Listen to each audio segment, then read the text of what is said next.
Will you invest for me? Hold on, where did that come through? Was that on YouTube? Hey, Kaluta. Invest for you? No, but I can teach you how to invest for yourself. Do you have questions about investing that I can help you out with?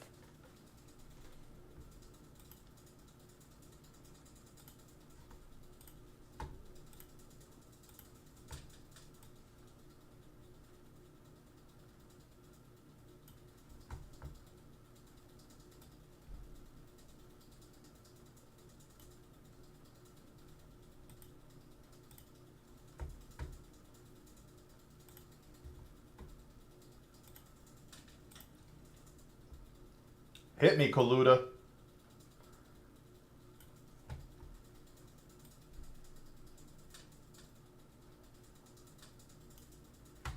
Afraid of online investing. Tell me a little bit more. Why are you afraid of online investing? Hear me out. Food stamps, bye-bye. Are you talking about SNAP? I could be wrong about this, but I don't think they're going anywhere, brother. It's probably a system that needs to be revamped, but I don't know that it's going to happen. Too many scams. I got hit for 3K. Well, Kaluta, why don't you go to an institution that you know is legit? I'm biased. I worked for Vanguard for 13 years, so I have to put that out there. But Vanguard, Fidelity, Schwab, like there's a bunch of them out there that are legit. Yo, what's up, Lucas? How are you, man? Good to see you, brother. Good to see you.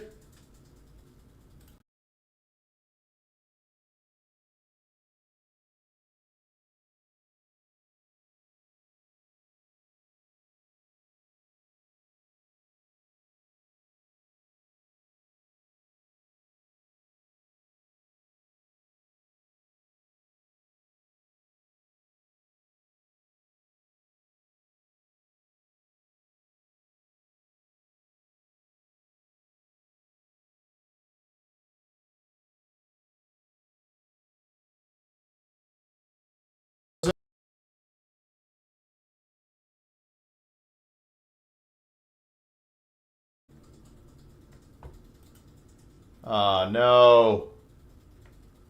Why?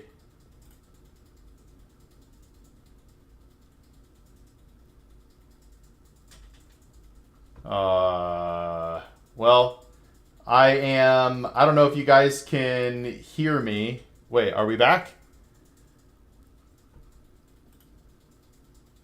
We are not back. If you can still hear me, I am on Twitch, YouTube, landscape, and all that. That's really weird that you did this. That is unfortunate.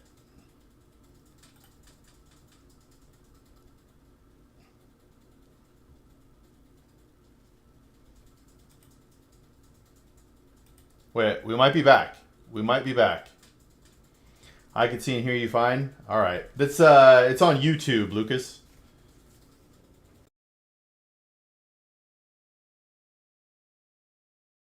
You know if we're back. I sold Kerr and it went over 100% and I sold in red. Oof. That's always tough, man. Time in the market is incredibly difficult to do. Lots of mistakes can be made. Hey, we're back. We're back on YouTube. All right. So Airbnb home purchase, Puerto Rico thoughts. I mean, you're in another country, which adds a whole another level of risk. But I know there are people that do that. Do you have the investments? Is it not going to affect your other? Well, there it goes again. Is it not going to affect your ability to reach other financial goals? Things like that. Tell me more about your thoughts, not Ginger Billy. All right, I need to open up Kick, and I think that is the last one. Hey, Zaratini.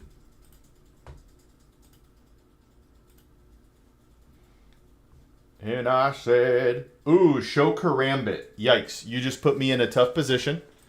Let me go and find this Karambit.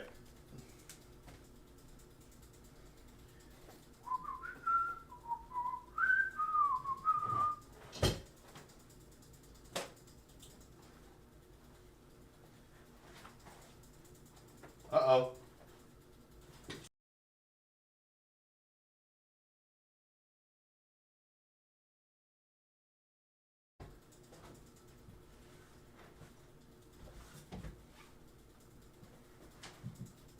by where the karambit is. That's not cool. That's not cool. Give me a have to return your purchase.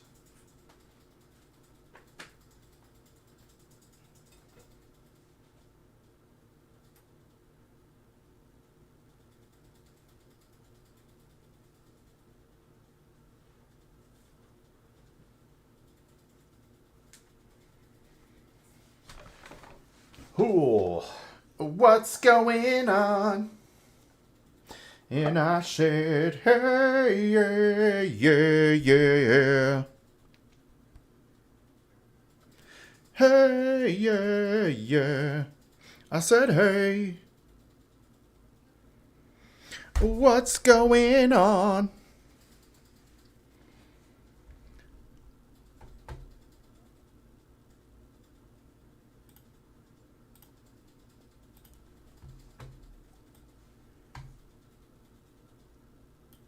All right, there we go.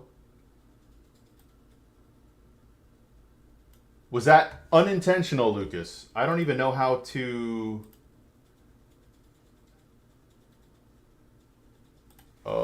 wait, we got this.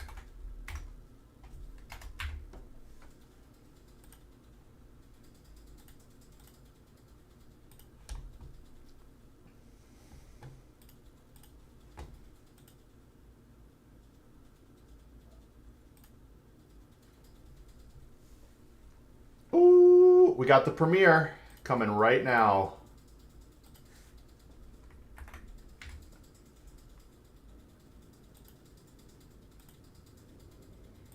I said, hey, what's going on? And I said, hey, yeah, yeah, yeah.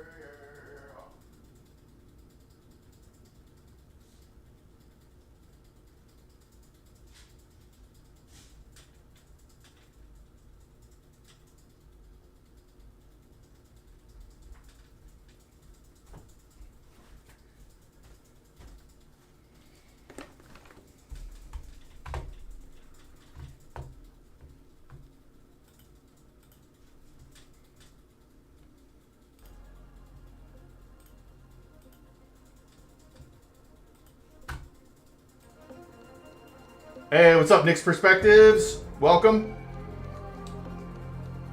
We got a premiere right now on YouTube.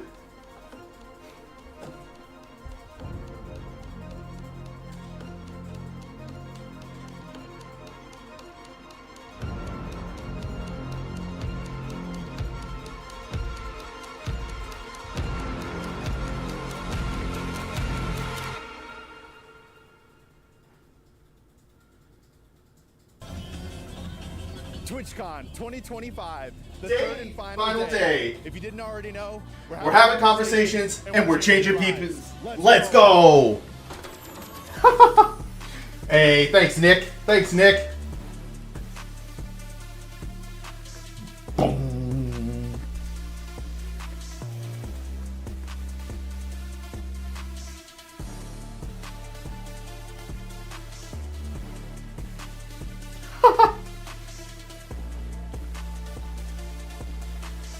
Today's stream is about whatever we want it to be about, Nick. It could be a flaw of mine, but I never come into a stream with a specific topic I want to talk about. Welcome back. Today marks day 17 of one TwitchCon video a day until we run out. We begin with someone interviewing me for a change. It's short and sweet, but I love this conversation. We do YouTube, we're live streaming, but we also do YouTube videos. Yeah. Gotta do both, man. That's how you get up there. Yeah. Ready? Action. I'm ready. Who am I here with? Free advice guy. Hey, Free Advice. Hello. What do you normally do on stream? Hopefully answering people's questions about finance, personal finance, things like that. Sometimes. All right. Hit me, Nick. Hit me. Answering questions. Yes. I have one more question for you. Hit me. What is love to you? Wow. The most important thing. The most important? Yes. I have a confession. Hit me. I love you. I love you. Hang it up. Yeah. Thank you, brother. You smell nice. Yeah. Thanks, man. You too. Love your beard. Thank you. Good to meet you. That's awesome, man. Yeah, thanks. Sorry. Great vibes all around. All right. Chatting. Hey, what's up, random? Welcome. Nick, Nick, how about you just throw a topic out there and I just start blabbing, and then we'll see if any questions pop up. What do we think about that? Content and live streams. I think I love. Random. We need to make EBT extremely limited. I agree. It was never intended to be a. It was never intended to be a forever thing, but a lot of people have turned it into a forever thing. I heard someone say. This was the coolest moment of all of TwitchCon. We've had plenty of people say they've seen our content, but this is the first time we've run into someone that's actually a follower. This was a very surreal moment for me, and it helped make the weekend that much more special. What followed was a fantastic question about where to focus when you begin to invest. So I want to get into investing. You could say please. Let's hold like. I'm not sure what that's in reference to. Win. Hit me. What does that mean? And stuff like that. Yep. Like, where exactly should I be like focused on? Like when I'm first starting out, like my investment portfolio and stuff like that. So you need a specific goal with like retirement, a home. As a broke car, 23-year-old because living you in a need third world time country, horizon, what's the best then you advice for build me? your Not risk tolerance for not that. become wealthy, but at least start having an for income. Retirement, you want to start saving for A that, budget. you might be more As aggressive. boring as that You sounds, may Nick, 100% a stop budget. because A very I don't care if detailed the stock budget. drops 90%, I'm gonna Just throw more money at it whatever because I believe it it's coming is, back. don't buy it But you unless might not it's see the 90 absolutely if it drops necessary. 20%. You know what I mean? So you got to find that. But once you find that, I work as a cashier and I see people spending $800 on groceries and then go buy weed with money they could use for groceries. Yeah, it's. I mean, I know there are people out there who they'll sell their whatever $2,000 worth of benefits for $800 and then pocket the rest. And for a lot of people, they don't truly understand their risk tolerance until the market tanks and it recovers, because you don't. That feeling, you don't really know it until you go through it. Okay. Thank you. And then one more question. Yeah, please. So I just turned 30, and I'm looking like to eventually like. Yeah, it's tough, Crooked. Yeah. There's a lot of things our tax dollars go to that are maybe not in our best interests. And I want to stay in San Diego, but like I said, like housing is expensive and this and that. And I'm about to get out of the military eventually. Yeah. So we use my VA home loan towards that because it's very like. Oh wait, Lucas, I still need to find your that karambit. How would I go about like when will I know is like the right time to basically like buy a house? Yeah. First of all, thank you for your service. Thank you. Yeah, this is all. This is really tough. So anybody or anything anybody says is possible. The market's going to crash. The housing market's going to crash. Stock market, whatever it is, it's possible. It might. But the reason you buy a house is because it makes sense for you. Yeah. Because you have the down payment, the mortgage is affordable, all that sort of stuff. Those are the things that matter more. You want the stability over at least 10 years. Some people say 5 years. I like 10 years. As long as you're going to be in that house for 10 years, Where's my karambit? even if the market goes down, you're likely going to be okay, unless it happens in year 9. But it's more based on how does it fit into your life, right? So there's not like a specific, because I have X amount of money, because this, that, or the other. It's because it actually makes sense to you to buy a house right now, build that stability, and kind of set the foundation for your future. Thank you. Can I ask you one question? Yeah. Go ahead. What is a financial lesson that you've learned that you think other people could benefit Okay, I don't know. I'm going to have to refund. You hear from other people that are basically telling you, oh, don't do it during this time. Manage goals? No. You feel comfortable doing it, do it. Don't worry about what like other people say when it comes to like, oh, this market's gonna crash, this and that is gonna happen. from? Yeah, I love that, man. Thank you so Don't much. do it, Crooked. That would be my Also, this is advice. possibly the coolest experience I've had doing this. Really? Nobody's ever walked up and said, I follow you. Yeah. People have said, I've seen you, Yeah. but no one's ever said it. You're literally the first person who's walked up and said, I follow you. Yeah, I'm starting to try to get into it and stuff like that. And I was just like, my friend was like, "Man, you gotta follow this guy like this." Dude, this is surreal. I'm not gonna lie. It's really surreal. But if you ever want to talk on Discord, live on stream, Yeah. right? You can remain anonymous, but our conversation can end up helping however many people. For sure. So if you ever want to, reach out to me on stream or through socials, brother. All right, thank you. Appreciate it. Great to meet you, man. Thank you. That's it for today's episode. Tomorrow marks the 18th and final video in this format for TwitchCon. But don't worry, we have more TwitchCon stuff coming for you soon. Thanks for watching. Man, that's short. We'll catch Hey, Watch Zone, you're back. Watch Zone is back. All right, that was a lot of fun. It would mean a lot to me if you guys watched my video that just premiered and liked it.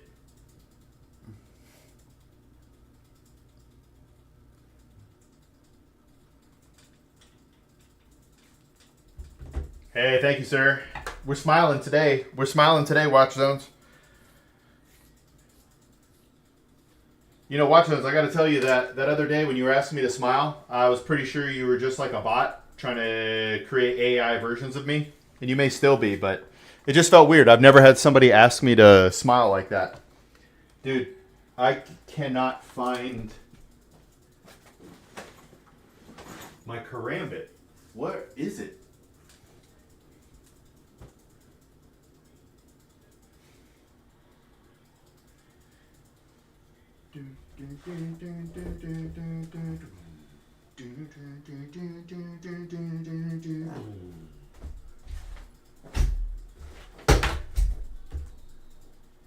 What is happening, bro?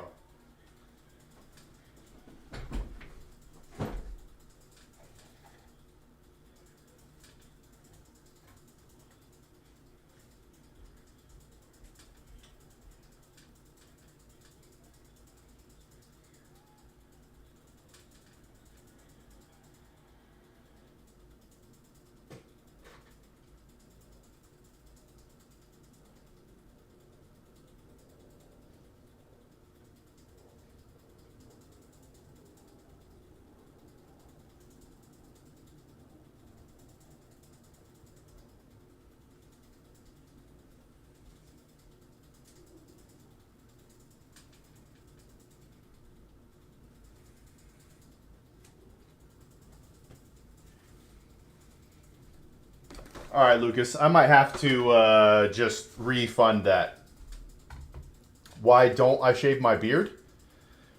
Is that a real question? If it's a real question, the number one reason why my wife likes it. That's really it. If my wife said she all of a sudden hated my beard, I would be as smooth as my head right now. What are your thoughts on Dave Ramsey's show? I have never watched a full episode, but my overall thoughts on Dave Ramsey are that he is a net positive for people. I don't know enough about what he does. I don't know enough about like how he actually helps people, but I do know he helps people. So I think Dave Ramsey is a positive for the world. I agree, Nick. I never meant for it to be, but that is definitely, like, if you look at the logo, like right above me here, wait, this way, whoop, right up there, whoop, whoop. That was how long we thought my beard was going to be. We just thought it was going to be like this, and then I've just kept growing it, so. Bro, if I went to work in USA, so what do I have to do for it? I think you'd have to get if you're not from here, a green card first. I'm not 100% sure how to go about that process, though. I apologize.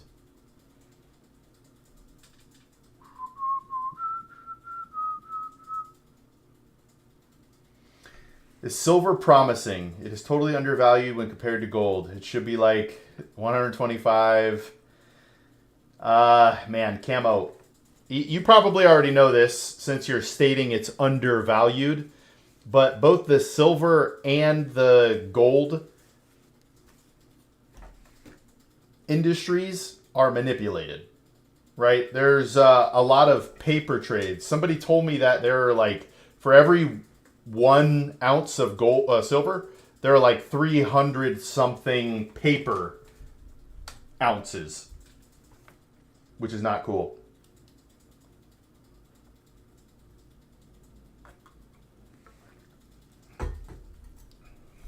Honestly, it's yourself. You can work as a freelancer, but it's tough to find a remote job nowadays. It is getting harder and harder. More and more places are making people come into the office. I'm honestly surprised it took this long. The best investment a broke guy can make, as cheesy as it sounds, it's yourself. But it's understanding how your finances and how things work. It's you understanding it. So do a budget, build an emergency fund. Hey, what's up, AKA? Lies, welcome. But then you have an emergency fund. I like 12 months of basic living expenses. Then you set a goal for your money. Once you have a goal for your money, then you can begin investing. But you have to understand, because you're going to invest differently for retirement than you will for a car, than you will for a down payment on a home, right? It's they're all possibly going to be different based on your time horizon and risk tolerance. So is it IRL Uzu or is it IR Earluzi? I don't know. But what would the goal of the money be for?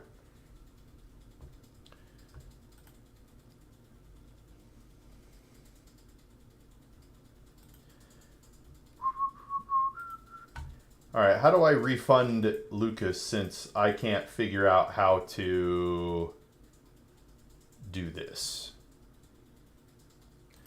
Community, it's not community.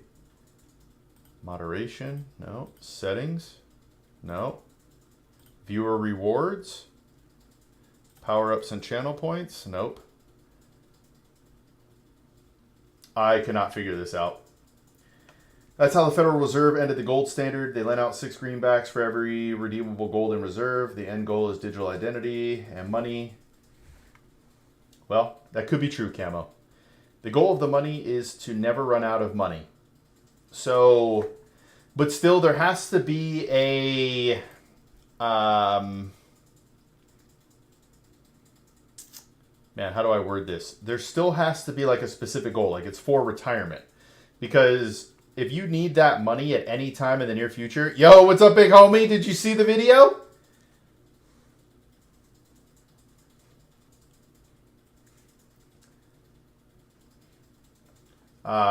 But to never run out, it all depends on when you start withdrawing from it. So if you are going to be taking money out on a yearly basis, that's different, right? Or if you want to live off income, that's different than if you're just looking for growth that you eventually want to pull out of. All right, no worries, big homie. It came out like 2 days ago, I think, maybe 3. Why do wealthy people say that it is better to rent a house rather than to buy one? That's not what wealthy people say. Most wealthy people in the world own multiple homes. What you hear some people say is that a house, even if you own it fully, is a liability because there's always something you have to either repairs, maintenance, taxes, things like that. So renting a house makes you free. You're not tied down to that. Hey man, I love your videos. Thank you. You are my favorite streamer. Thanks for helping me be my true self or be true to myself. Listen here, man. I'm as straight as can be. I'm married, got 4 kids. But that did make me laugh. So thank you for that. Thank you for that. I think I've only seen the first day so far. No worries. Let's take a look here, big homie. Let's take a look here. It was on the 5th. So 2 days ago, Wednesdays. Oh yeah, you even got a premiere.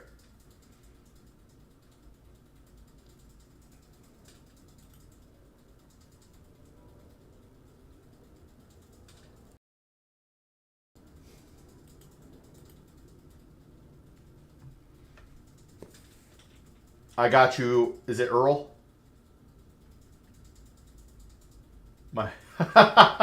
Maybe, but I don't think so because he said, thanks for helping me be true to myself.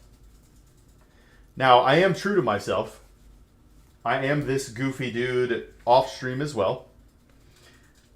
I want to buy a Galaxy Fold 7, but it's too expensive. Do you know where I can get an 84-month loan for it? I just want to make my monthly payment low. Yikes, man. I know you're trolling me. I know you're trolling me. But no, I do not know. I do not know where to get a loan like that for a phone. Nor should you do it. You should save up monthly so that you can buy it with cash. So you can buy it with cash. It depends on what you mean, Isaac.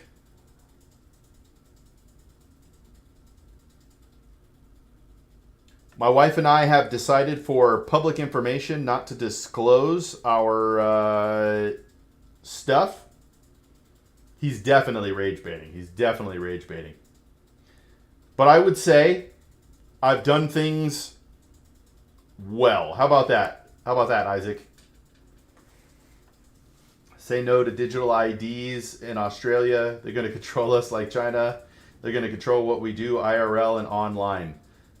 Digital ID definitely trips me out. They say it's for protection and all that sort of stuff, but no, it's not. They essentially want to be able to control everything.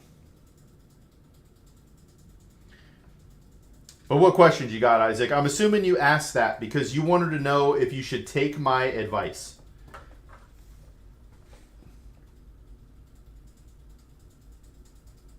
It should scare you, Ozzy. It should scare you. Why are people obsessed with precious metals when equity has been only historical hedge against inflation? Well, that's not really true, Hunk. Houses have been a hedge against inflation. Gold's actually been a hedge against inflation. But I think people like metals because they're real. And what I really think happens, even if they don't understand this, is that people like metals because they're worried that the modern system is going to collapse. And if it does, they think gold will save them. Have you ever drove beaters? 5 years is insane. The closest thing I had was like an old.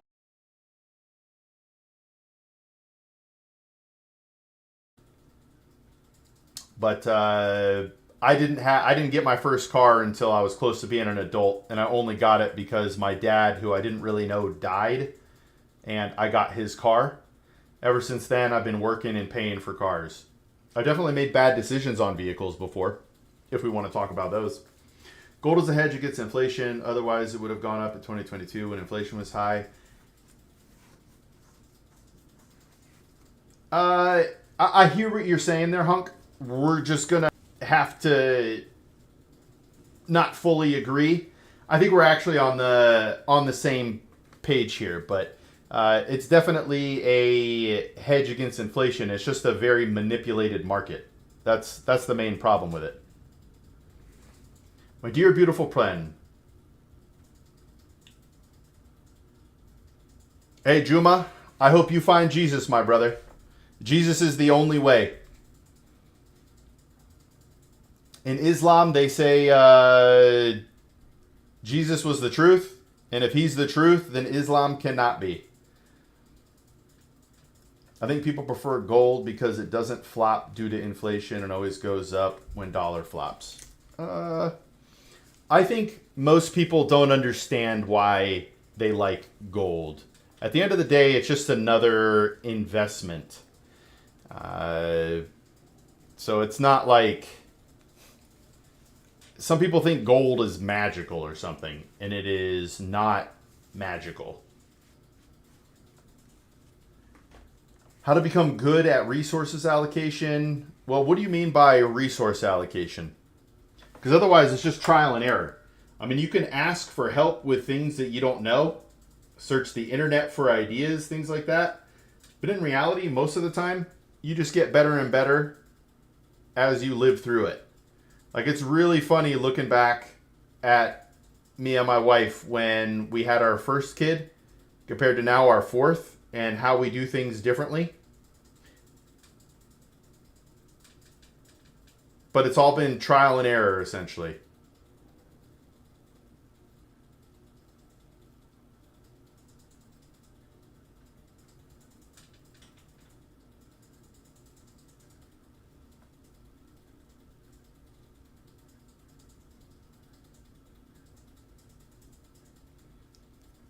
What are some good resources to learn about economics? Honestly, Hunk, the best one, it depends on what you want to learn about it, but probably YouTube. For the average person, probably YouTube. I think the main concern is that Are they reputable? Do they understand what they're talking about? Anything you ever bought in past, if you bought gold instead, today's value of that gold would be able to buy that original product now or even more. 7K in 2010 is 10 ounces of gold. Today that's 40. So the camo, the one that sticks out to me, and I forgot the amount, but it was the same amount of ounces of gold bought you a house in like 1930, and it's the same now. I just forgot how many ounces that was. That's sort of why I say it is a hedge against inflation. It just might not be as reactionary as equities in the moment. I'm a 21-year-old male. What's the one thing I can do to set myself up for success within the next 20 years? Just one thing. You're going to think this answer is so boring, but it's the truth, and it's a budget. It's that's funny, Hunk. It is 100% a budget. If you understand where every dollar is coming and going, it will change your relationship with money. And then from there, be precise about what you want to accomplish with those dollars. Sir, if you are aware that product are destructed for nature, slowly needs and desires will gone fast. I'm not sure what that means. Hey, Archangel. Good morning. Good morning. Islam is taking over. I'm not sure I'm in agreement there. But tell me more, Joshua. Hit me.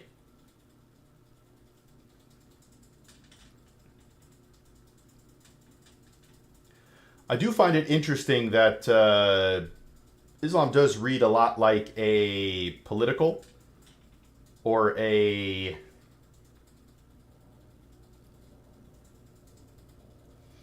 I don't know how to word it. More like a political doctrine as opposed to a religious one.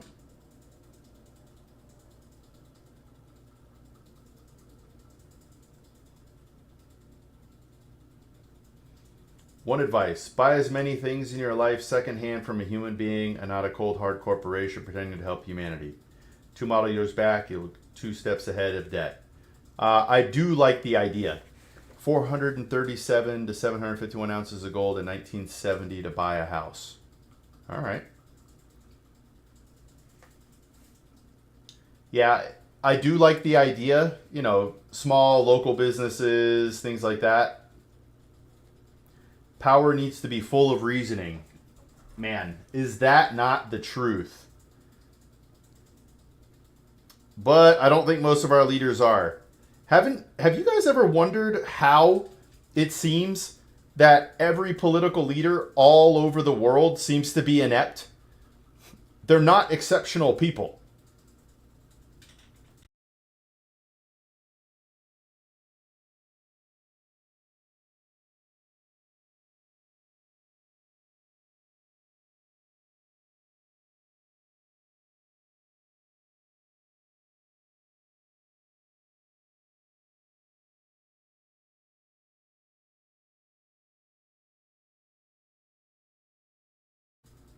And they act like they rule us.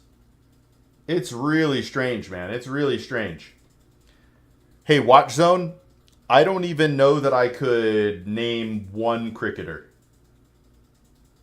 Gotcha, bro. I found out in the recent past how easy it can be to rack up crazy bills. Yup. Lifestyle, person go under quick. Yes, they can. That's honestly what I think the biggest issue is right now for most people. Control. But at the same time, today's situation is much... No, you deleted your message. But things are much different now than they were even 15 years ago. And anybody who won't admit to that is... I don't know. Either unaware or... Yeah. Bro, do you know MS Dhoni? I do not. I have no idea who that is. I must apologize. All right, let me do that math here.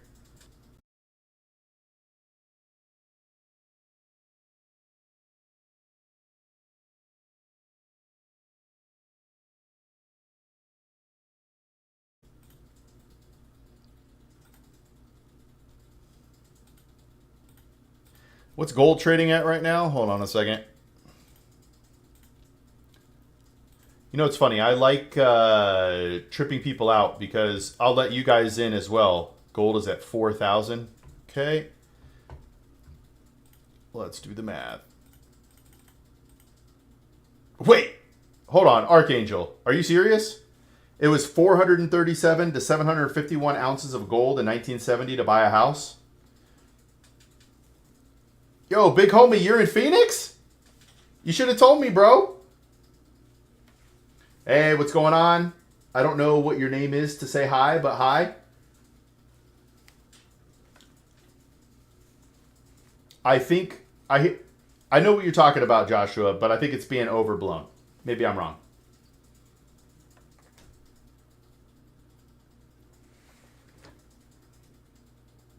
All right. So he's the GOAT is what you're saying, Watch Zones. Leaders are definitely full of arrogance and confidence.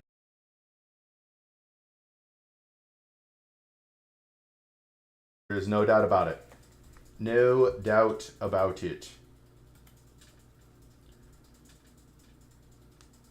Got in around midnight. Oh, okay. But you got in and now you're leaving. My live is black again. They are always accomplished. They always accomplish their ideology. Student loans are killing me. Yeah, this is tough. I'm hoping to get ahead of people before they take out student loans. Because you got to make sure that your degree has a good return on investment. If it doesn't have a good return on investment, it's probably not worth it. I love live streams like this. You always learn something new. And speakers like you who just wants to chill and share knowledge instead of me scrolling mindless shorts that has no value in my life. I agree. And the other thing is, I have no products or classes to sell you. Have I ever seen the whistle occurrence? No. I'm going to look it up right now. Is it going to get me banned? That's what I want to know. Whoa. Echo. All right, let me see here. The whistle occurrence. A Roblox web series?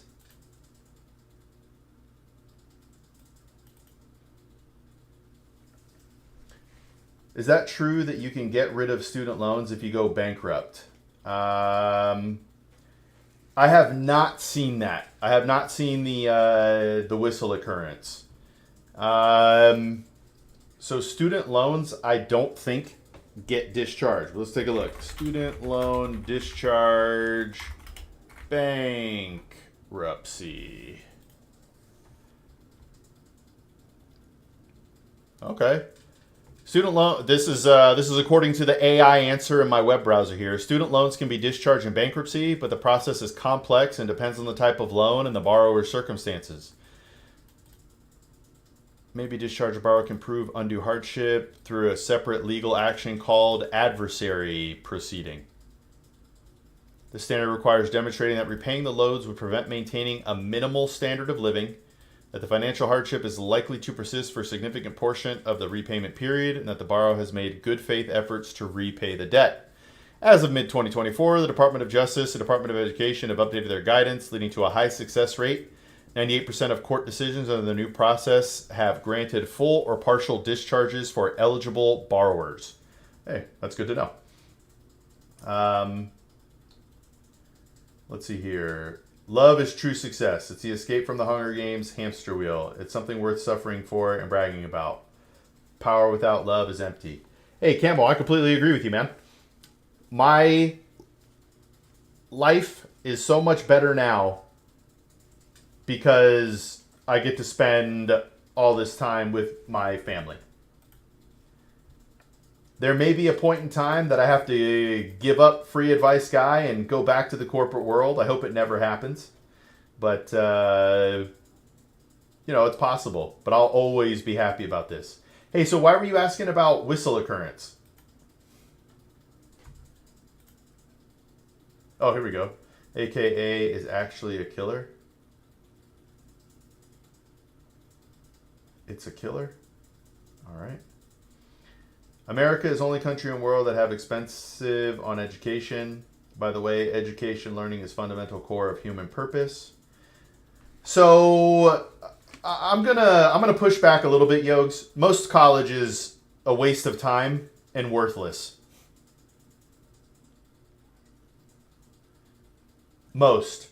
That's not to say all. There are definitely degrees out there. And sometimes just having a degree can get you an interview with a company. But I meant the whistle occurrence is a killer.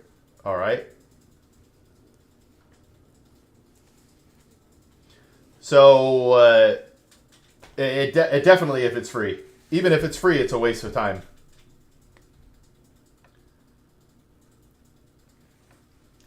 That's like saying nothing is a waste of time if it's free. Of course it can be. Is it making you a better person? Are you actually gaining knowledge and skills that are beneficial to you as a human being?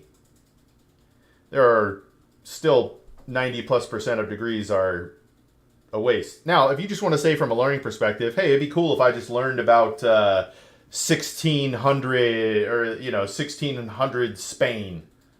All right, that's cool. It's a game from Roblox. You die in the game, but the whistle occurrence can kill you in real life.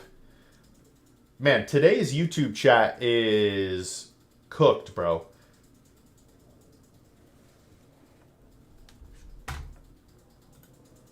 Why are we bringing up the whistle occurrence? And that people, stuff is happening in real life. What is going on here? What is going on? If you don't want to do a trade, then yeah, you got to go. There are other options, but trade or college seems to be prevalent ones now. Department of Nonsense. How much is the payment? 8 years is insane. What is it supposed to end? Wait, how did I miss that? I didn't see anything about 8 years. You're right, sir, but all education has not come from university. It's also from environmental and surrounding skill and influence. Oh, I completely agree with you. I completely agree with you. I worked remote with a dealership as appointment setter, and most people had that problem where they had a car loan for like 3 years and never paid it because of the interest rate. Yeah. Just tuning in, curious. What do you think is the best thing to invest in today? As cheesy as it sounds, it's yourself. You got to understand finances first. You need a budget and an emergency fund and specific goals before you invest. Investing is step 4 for achieving financial success.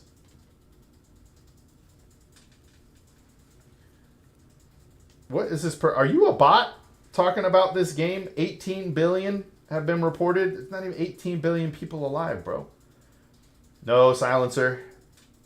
Actually, Silencer, before I say no, let me ask why you think that way. What makes it the best? Number 1, the best. Because that's only 500 of the 3,300 stocks in the U.S. or the close to 6,000 stocks in the world. What makes the S&P the best?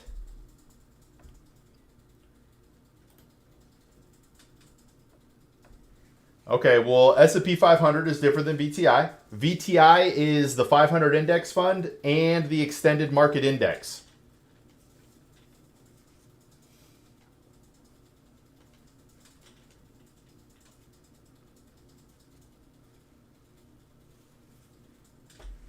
You are a real person.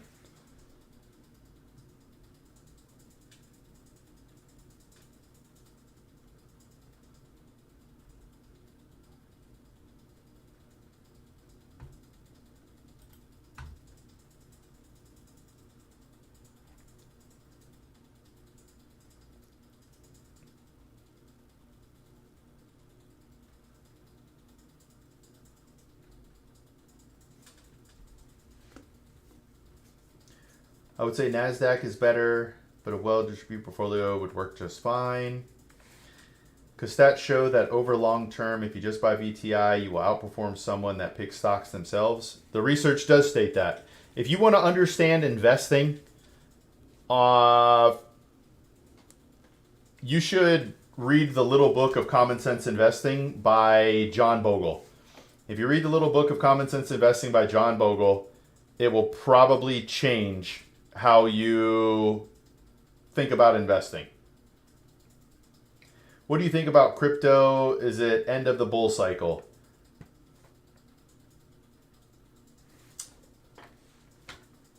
I'm going to say I don't know, but I'm going to say I don't think it matters. The people who own Bitcoin or think about Bitcoin most of the time think it's going to go to like 20, 30 million in like 20, 30 years.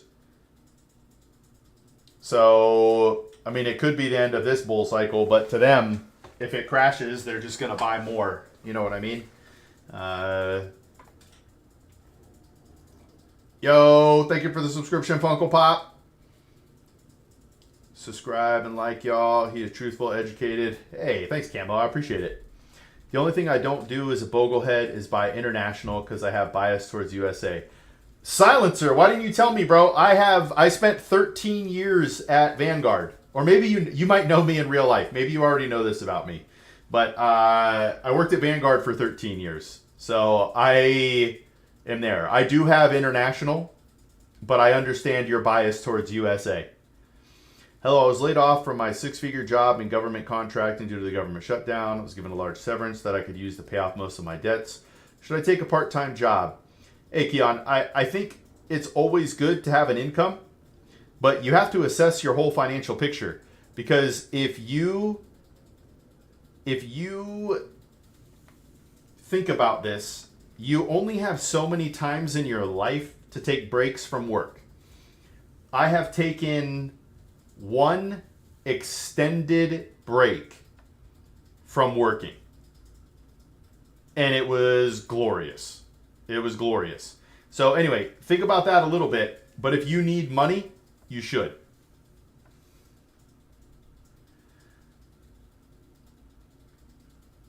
All right. I'm thinking I'm going to have to ban these weird messages here. This is weird. Anna. Was your stuff hacked?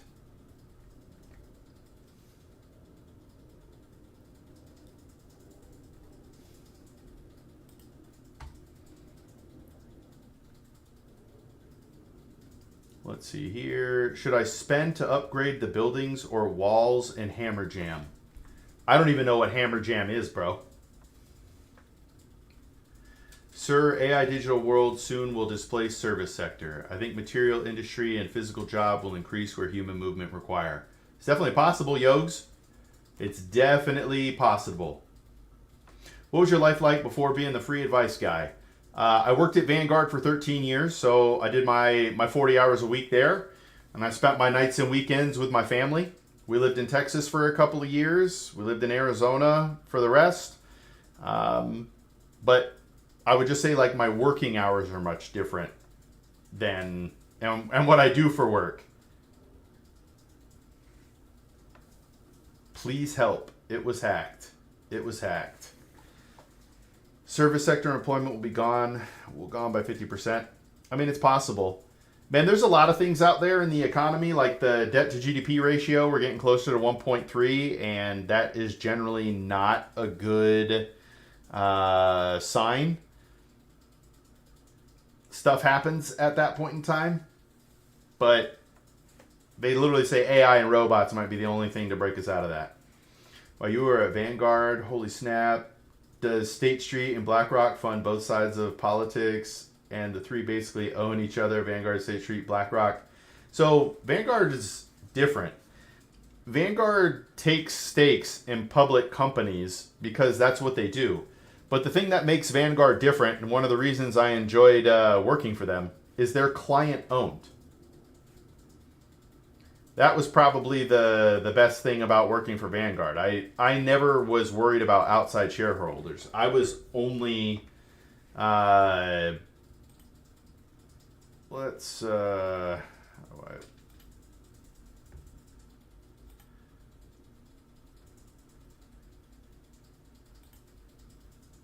don't know if that actually worked, but I'm not really familiar with it. Vanguard is like a Goldman Sachs or something. Vanguard is... No, they're just a investment thing.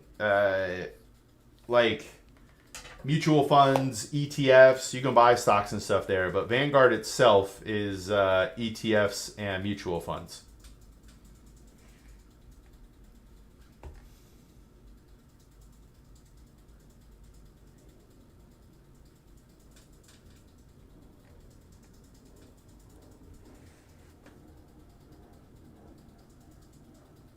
Vanguard banned a lot of things, Silencer.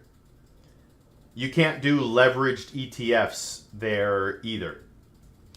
Vanguard has essentially taken the bottom side, really the bottom and the top side of the risk spectrum, and shrunk it for anyone who invests with them. Because, and I don't fault them for it. I don't like it for me personally, but I don't fault them for it because if the entire stock market falls or some sector falls and Vanguard has a fund that allows you to do it, they'll blame Vanguard. You know what I mean? When you leaving, big homie? I'm really sorry, big homie. When are you leaving Phoenix? Is it right now? Are you on the road?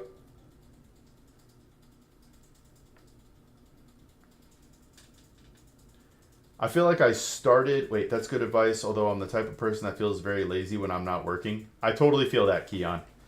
I totally feel that. But you could still, quote-unquote, work. You would just work for yourself. You got to figure out how to improve yourself during that time. Do you see programmable digital credits in 10 years? Would you be surprised if there's universal basic income? I'm going to be honest. Nothing is going to surprise me. There's really nothing in the world that will surprise me. There are humans that are bent on controlling people. And there are other people who think they should control people. I don't know how to describe it. It's weird.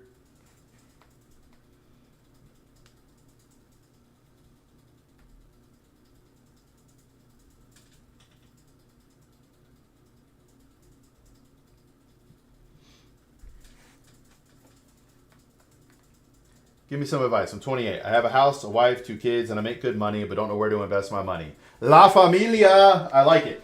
I don't know if your name is La Familia because you are Hispanic. My wife's family, well, my wife and family are Mexican. So, hola.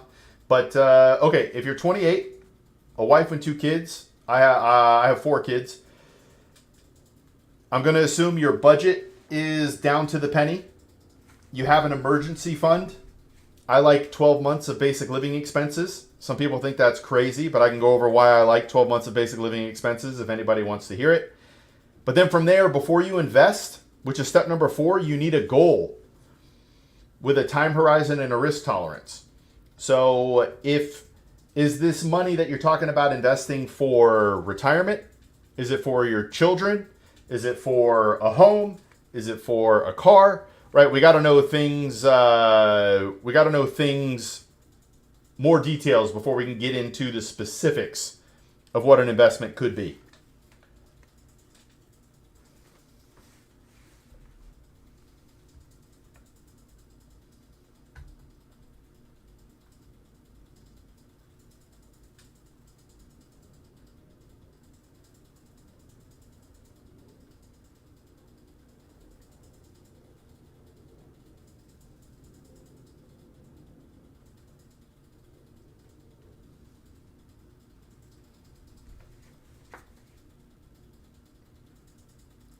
Yo, 2 pensions. How'd you do that, La Familia?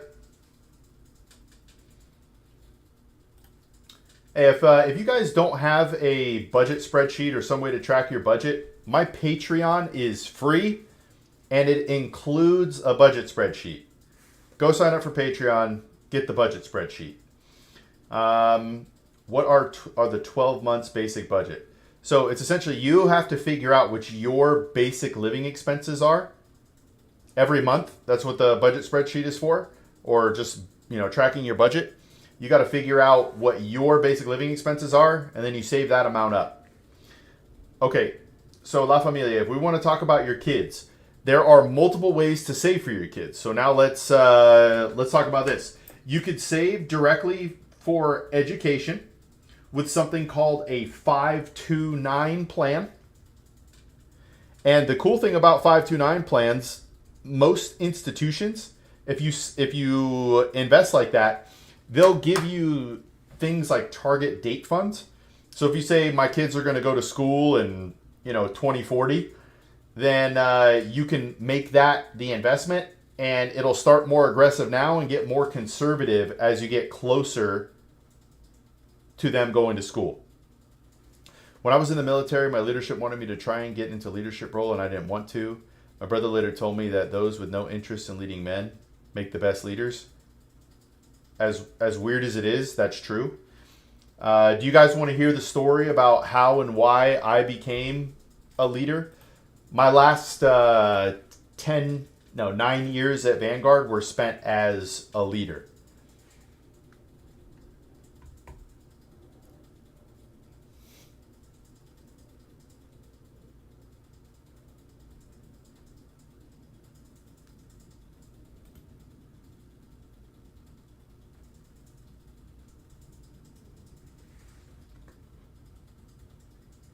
Gambling CS2 or nah? Did you budget for it, Leo?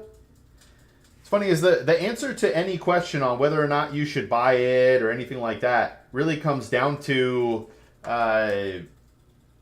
is your budget figured out? Do you have an emergency fund? And then how this money is. So like if you look at gambling as entertainment and you budget, $200 a month on entertainment and you don't care if it goes to zero every month, then you can do that without affecting your goals. Do I recommend gambling as it is? No, I do not. I do not recommend gambling.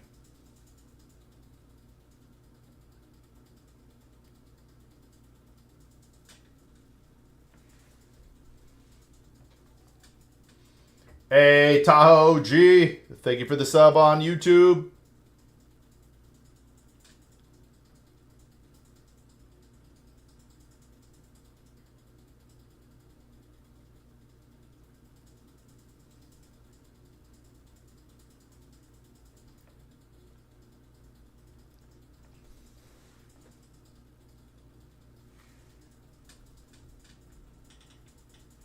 Just realized I've been half-assing stuff for weeks. Downloaded Vanguard, didn't start an account yet. Downloaded Patreon, haven't joined you yet. Haven't been keeping up with the videos being uploaded.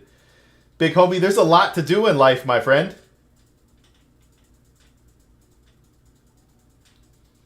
Yo, Leo, thanks for the YouTube sub.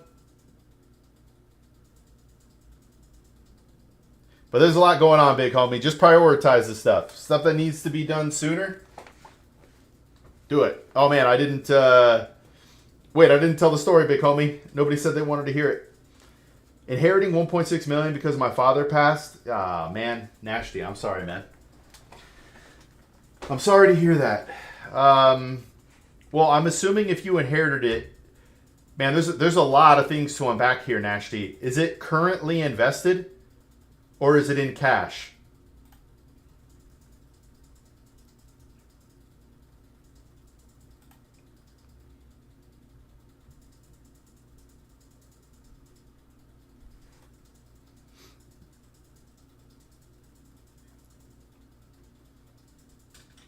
We'll get there, Silencer. We'll get there. Hold on. Cash and properties. Okay. So the two properties. One, being in cash is epic. Because what happens a lot of the time is someone passes away. Hey, I lost my mom at 30. So I hope you know, and I didn't really know my dad, but I lost him when I was 16, Nashty. So please understand. My heart is with you. That's I'm really sorry to hear that. But they get a step up in basis when somebody dies, but then they stay invested and keep going, and then it creates another taxable event when you sell. So 40K referral, invest now, your money will lose value from here on. All right, so Nashty, you got to think about what your life looks like, right? So are you working? Because if you have these two condos, I don't know if you're going to live in one, rent one out, what we're doing. Hey, and also, if you want to jump in a Discord call, we can do that. If you want to actually have a conversation. But if you want to keep it in chat, please feel free. So with your, you have to know what the goal of your money is. Because right now, a federal money market fund at Vanguard is paying close to 4% approximately. So I currently work, make about 120K per year. Okay. Are you going to keep the properties as income properties? Are you going to sell them? What are you thinking?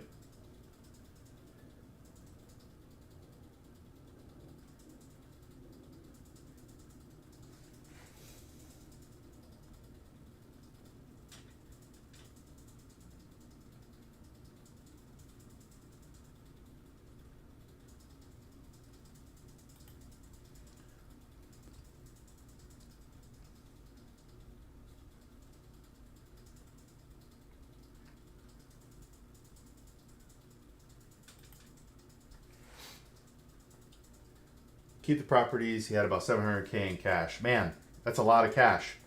Okay, so there's a lot to keep there. All right, that breaks it up. So 2 properties and cash worth about 1.6. So if you want to keep them, turn them into income properties.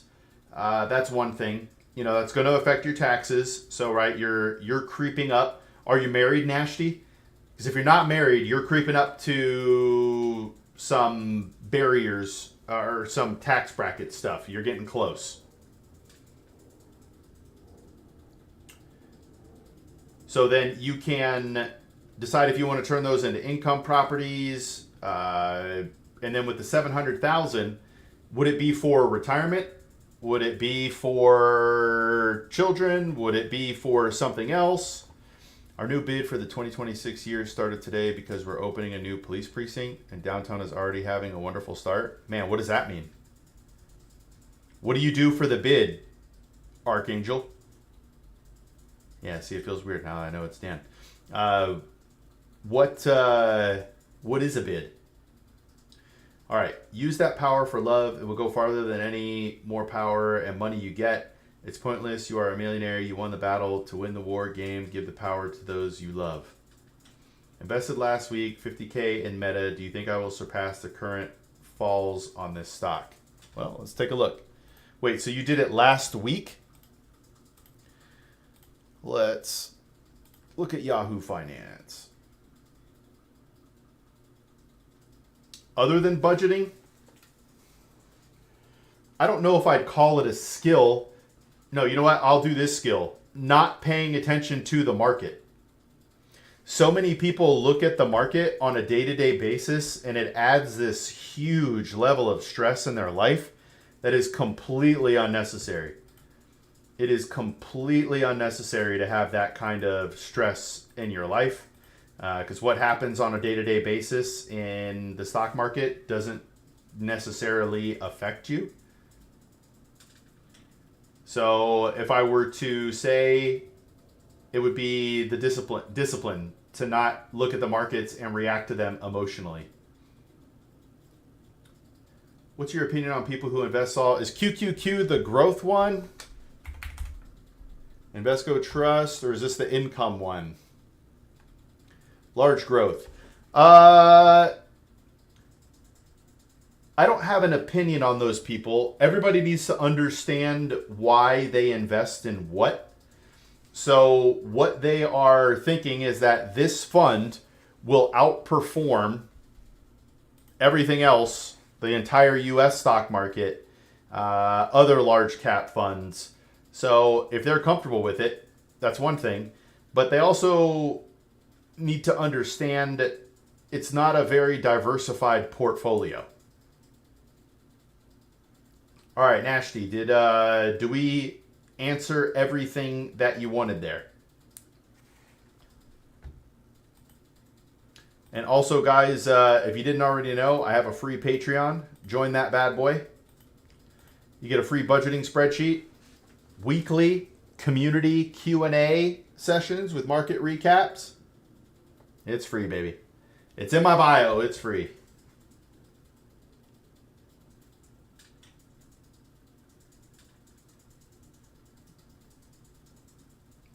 All right.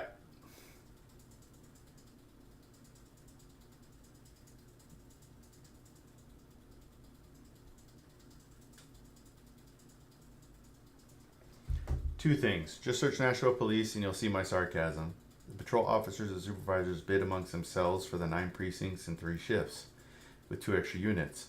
So they list their choices from 1 to 29, and depending on their seniority and the needs of the department, is where they go for a year. Really? I keep rebidding for the downtown afternoon shift because I love it. Is your shift the one that you love, popular and common, Dan? Or is it react to the market spiritually? All right, and big homie, since you're listening, I'm going to go ahead and tell the story. But I was a financial advisor in 2015. And in May of 2015, my mom died unexpectedly from cancer. And when she died, I lost like my passion for life. I was raised by a single mom. I was raised by her, and I lost my passion. I took 6 weeks unpaid off of work. And when I came back, I just didn't have it anymore. But I was still coaching other people. And I was sitting there and I could hear someone else talking to a client, and they used my coaching, and that fired me up.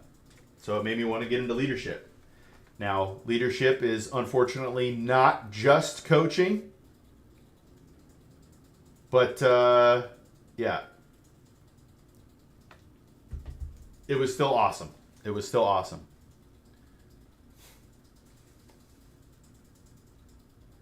I had no idea that that was a thing, Dan. I just thought like you worked for the place that you worked.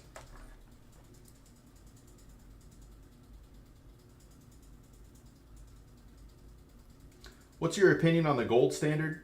Most modern monetary theorists say gold standards suck and unviable for commerce. The main issue for the gold standard was you don't really get to expand your money supply either. So we could not be the world's reserve currency with the gold standard. That would have been impossible. The amount of gold we would have had to acquire would have been insane. With all that said, I do like dollars being pinned to something. Depends on apartment, the bigger it is, the more potential you have. Very interesting. All right, I'm going to look for this karambit one more time. Wait, not really. Those of us who know that downtown has good supervisors and really good arrest potential, a lot of people like the different areas, and it's fine by me. I'm number 2 senior for downtown afternoon. Nice. So you're always getting it. You're always getting the shift you want. All right, I'm looking one more time. See if I can find this bad boy.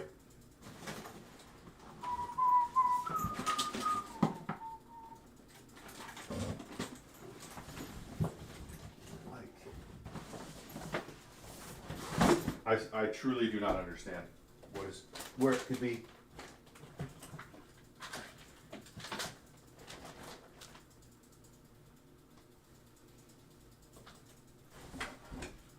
Aha! Lucas! Lucas! Are you still here, Lucas? I don't think Lucas is here anymore. Well, since everyone else is not here, I will show it to Lucas when he gets back. But if you see this guy, if anybody has played Valorant, you will know what this is. But it's a karambit. I believe it's the Reaver karambit. And my buddy Wiz ordered one of these. But if you notice the color, there's purple in that. My buddy ordered a white one, and they sent him this one. So he let them know it was a mistake. I think they sent him just a replacement, gave him the right one, told him he could keep that, and he sent it to me, baby. I had it up on my wall for a long time, and whoa, in Texas, it just would hang up right here. Let's see here. Do you think Meta fight for AI expansion is going to pay out big? I believe Mark is a very smart individual, and that he wouldn't go with that kind of conviction without knowing something big we don't.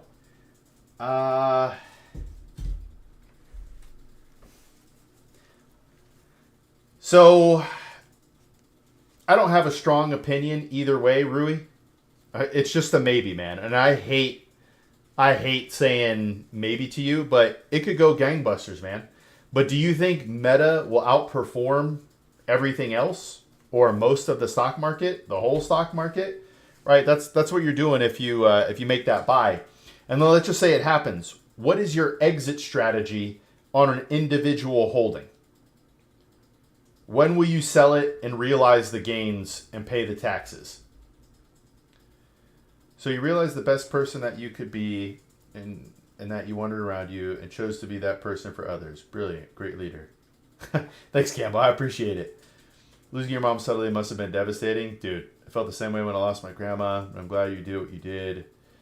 And now I know you because of it. Right? That's crazy, big homie. That's so crazy. I appreciate that, Camo. Yeah, I got into leadership. And, man, I don't know how to... I'm going to give you a piece of advice. And it's how I lived my corporate life. I never competed against somebody else. All I ever tried to do was the best I could do. What's weird about that is that actually sets you apart from most people. Most people want to get by. Through my process as an individual contributor and as a leader, what I learned is you should just try to be, or your goal should ultimately be to be better than everyone else at the job. And that'll take you places. You got to outgrind, outwork everybody, and just do better. But yeah, man, my results as an individual contributor were great. As a leader, they were great. But it was because I connected, man. But yeah, losing my mom suddenly was very stunning. We went to... I was on vacation, and I got a call from my ex-sister-in-law. My ex-sister-in-law, who never calls me. And I was like, you know, I answered. I'm like, hello?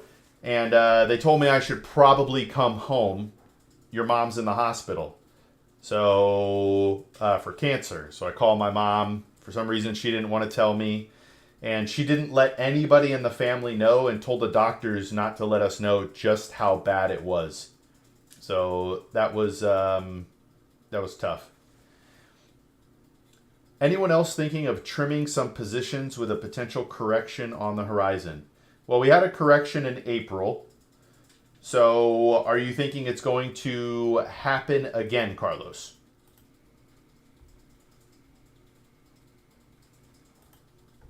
It's definitely possible.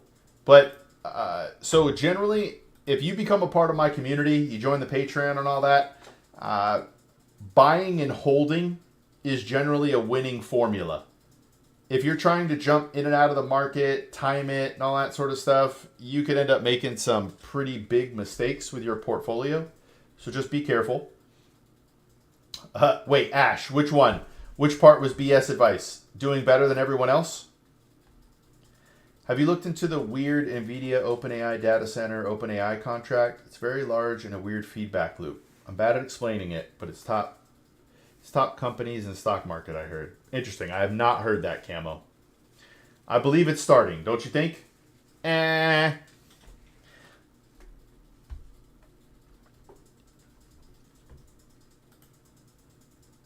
So let's take a look here. You know what? I'm not even going to comment on it. I'm going to pull up here. So for the last 5 days, we're down over 2.5%. 1 month, we're down almost 1%. 6 months is not really fair, but we're up 18%.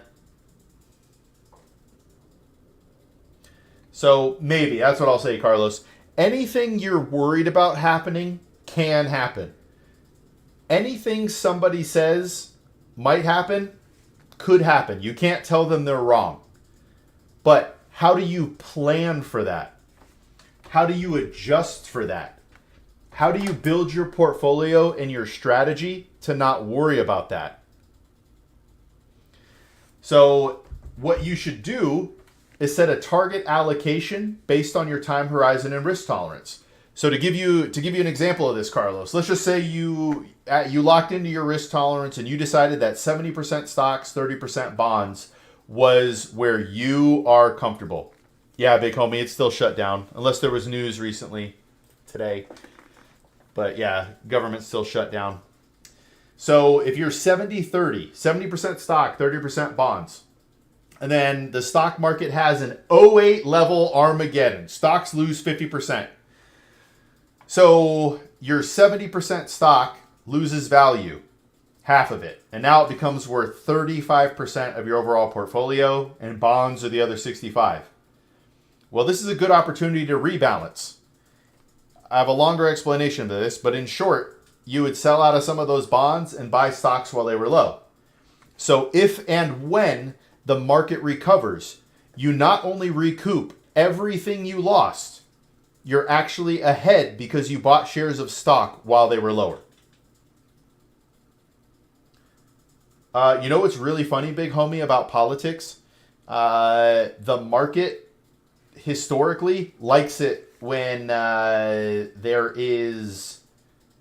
when the government can't botch things up, if that makes sense. So we'll see. We'll see what happens.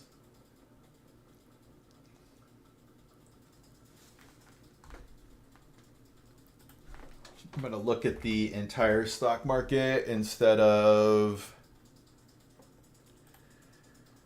Yeah, so the entire stock market is down over 2.5% in the last 5 days. Does that include today? Yep, Monday through today. All right. Today it's down almost 1%. Wait.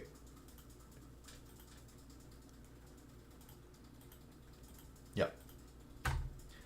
But yeah, big homie, the market is pretty agnostic to everything. Big news might shake and rattle the market, but the market is generally agnostic to almost everything.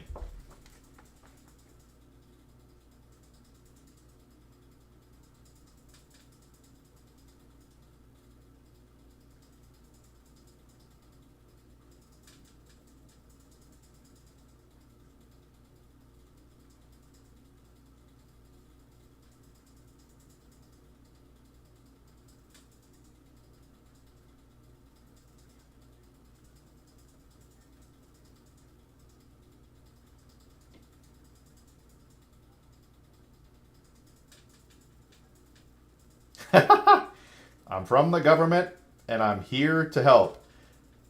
Hey, big homie, I don't know how you're going to feel. You know what? We'll talk about Reagan later. What's the biggest difference in financial education between normal worker families and ownership, entrepreneur, investment families? How do they pass down their empire and way of life? Oh, man. There's a lot of questions in here, Camo.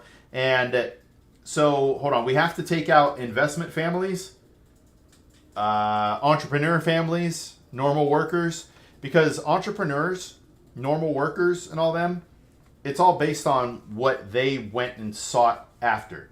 Investment families live, looks over awkwardly in his police uniform. Wait, you have to know that quote, right, Dan? What he's talking about?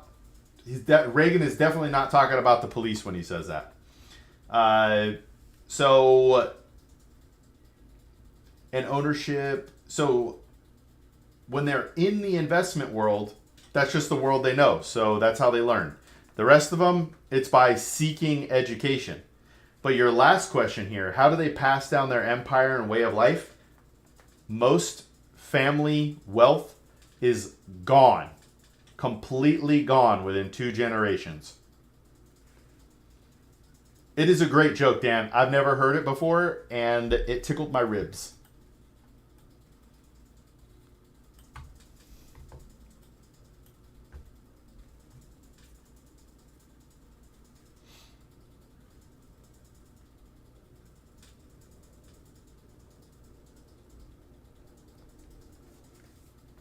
Does that make sense, Camo? I'm afraid I didn't go in depth with enough of, or in depth enough, but I would like to know your thoughts. I don't think Lucas is still here.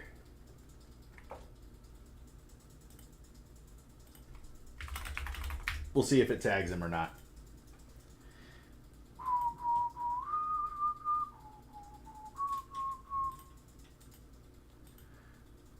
Man, I don't understand how the Instagram algorithm works.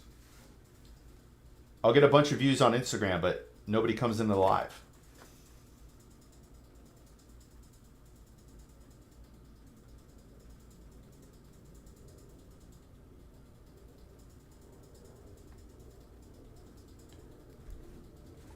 So investors are just great at finding the winner team. The workers have to dedicate to something much more long term. Yeah, I mean, investors have more money to deal with, and they probably make money faster. There's more velocity to their money. But everyone else, and I'm talking doctors, whatever you think, the engineers, I've worked with all of them. I worked with somebody who used to work at NASA. You don't know finance unless that's what you do, or you research it, right? So the investment families, that's what they do. So it's just part of their day to day.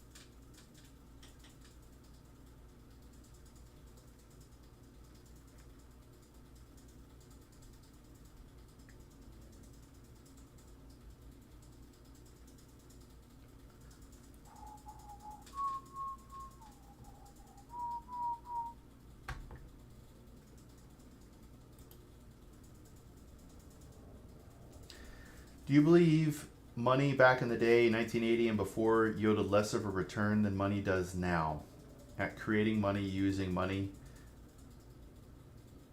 I actually just think there's a larger money supply. It's not as tight. That's honestly where I think the stuff mostly comes from. That's not to say there aren't certain companies that are definitely doing it better. So it depends on what you mean by return, because back then the risk-free rates were much higher. So the risk-free rate was higher, which meant non-risky stuff had to be risky stuff had to be even higher. So I don't have a direct answer to that, Camo. I apologize.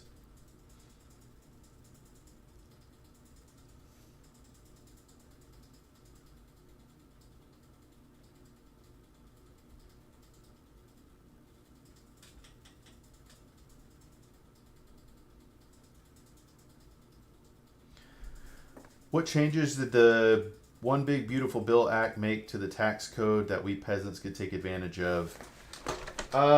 It really just extended the current tax things. They did add things, and I don't have the details on it, but no tax on tips and things like that. But I think that's only up to a certain amount. I'm not 100% sure. So it didn't really change much, but there will be more and more that comes out.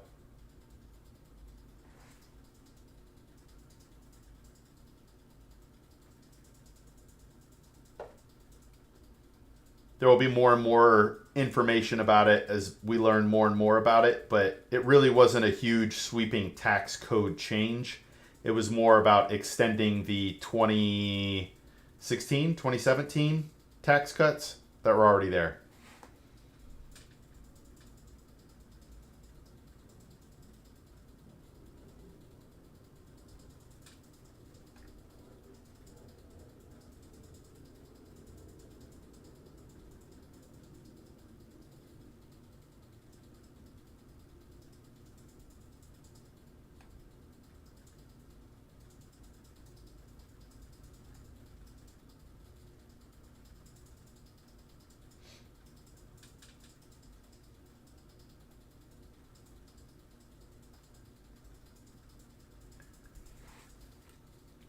What do you think my blue collar job is at 15? Like, are you saying you have a blue collar job now? Or are you saying what blue collar job should you get into?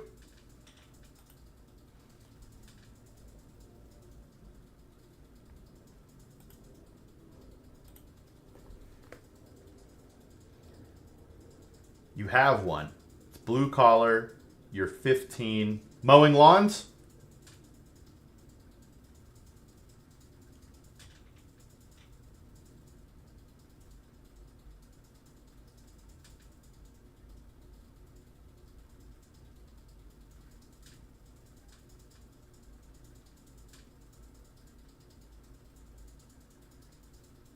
That's one of them, and I do construction. I love that you're grinding at 15, man. Do you have accounts where you can invest already, Gabe? Do your parents let you? How could people go 10 years without paying taxes? What's the craziest tax story you've heard of? Things like that. People will say after like 5 years, 7 years, they'll bring it up like, hey, I haven't paid tax in 10 years. Do you know? And it's like, you what? So I don't think I heard 10 years. I think the longest I personally heard was 5. Hey, Gabe, that's a very deep question. Let's have that discussion a little bit further later, because it depends on what you're investing for, right? You'll invest for retirement differently than you'll invest for saving for funds to help you start another company, or to start a company, right? Like there's a lot of stuff. A lot of things we could go over.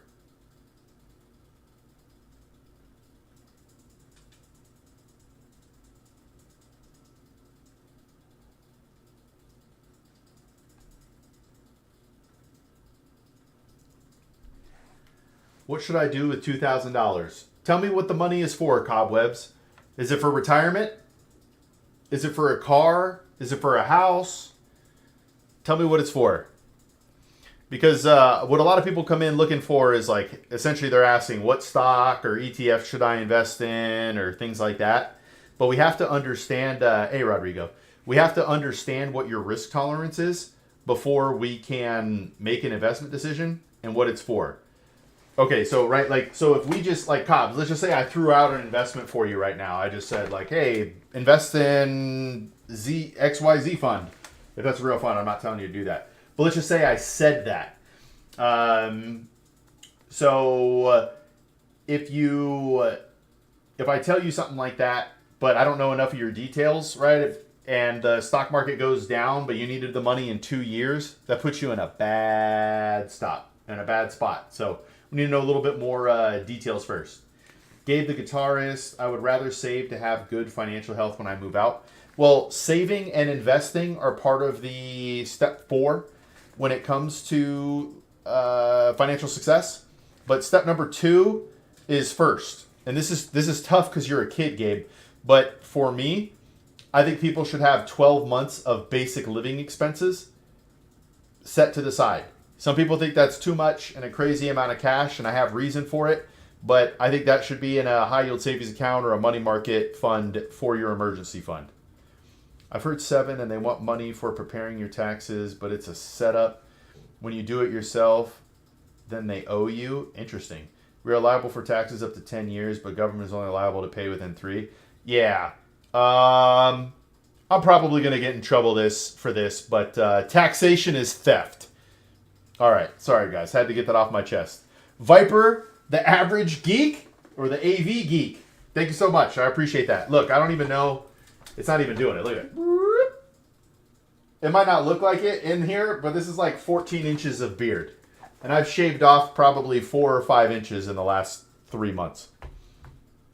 Over time.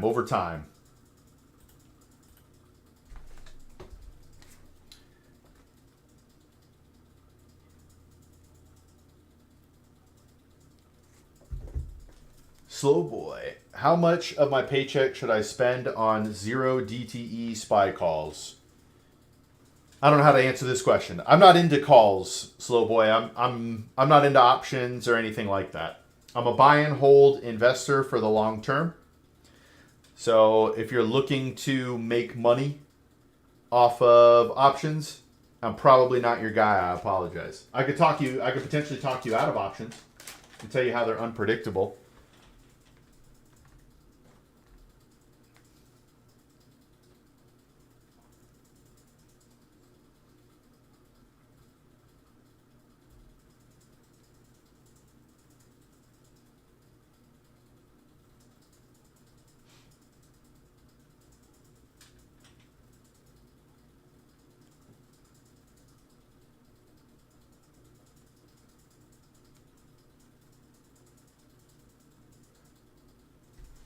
Which is more important financially? How you make and accrue money, or how and where you live and save money? I believe most think how it's earned is more important, but I think how you spend. It's definitely how you, how and where you live and save. Your actions. Oh man, big homie, that was so cool. TwitchCon was so cool, man. So it's definitely more about your behaviors. There are people who hate their jobs, right? Ultimately hate their day to day, but they're making a lot of money and they're saving money and they're going to be able to retire early, 40, 45, 50. So it's way more important how you save and invest to prepare for your future. Your money has to have a goal, and if it has a goal, you have a lot higher chance of being successful. I get paid $10 an hour and the most I've worked is 14 hours. What percent should I save and what should I use as spending money? This is tough, Gabe. You're a kid, man.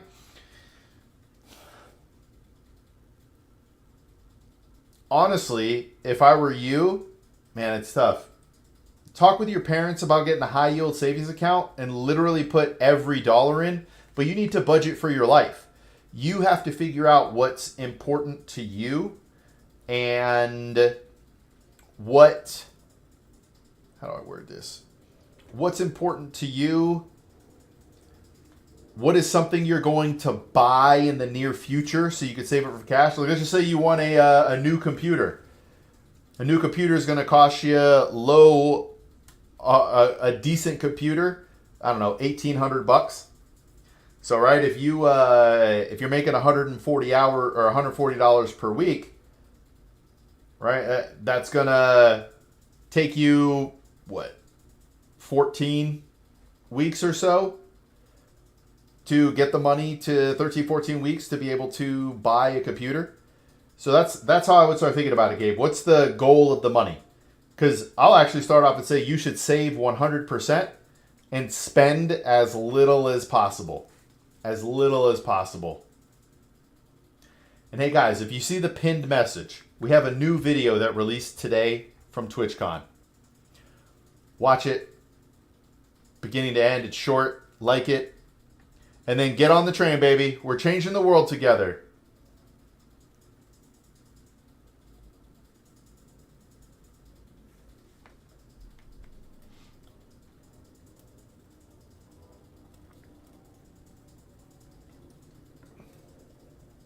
That's what I was doing. I managed to buy a motorcycle. Hey, how are you 15 with a motorcycle? You remind me of my boy. You know, I haven't seen him in a long time. Did Riz leave? Is this Riz? Hold on a second. Is this Riz? But yeah, I forgot what state he lives in, but they allow you at like 15 years old to drive motorcycles around as long as they're low CCs. I'm going to retire, hope at 40. Let's go! In West Virginia, Ohio, Pennsylvania, Kentucky, West Pennsylvania, aka the sticks, where houses are $80K. I'm saving for 25 to buy the dilapidated to fix it up. Just no jobs out there. Sound good? I love the idea of going somewhere cheaper. We've honestly thought, it's not as cheap, but we've honestly thought about going to places in Texas and buying stuff. Wait a second. You bought a 1100 V-Star at 15. Gabe, please don't do that. Please, you are way too young for an 1100. How much riding experience do you have and on what? An 1100 is crazy. Need advice. I'm losing everything and have 100,000. Tell me more. What do you mean? What do you mean you're losing everything, Air? Let's start with that.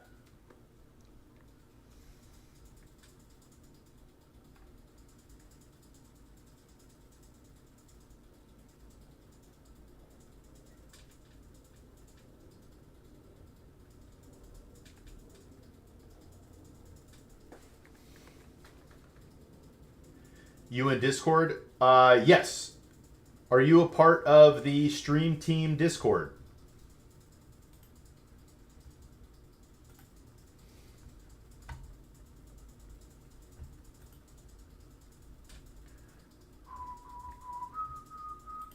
If not, let me get the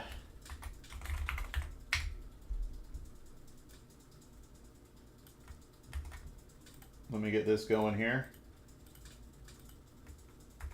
I don't know how to set up YouTube YouTube stuff. I do have it in Twitch, Error. I do have it in Twitch. Let me see here. Hold on a second. Hold on a second.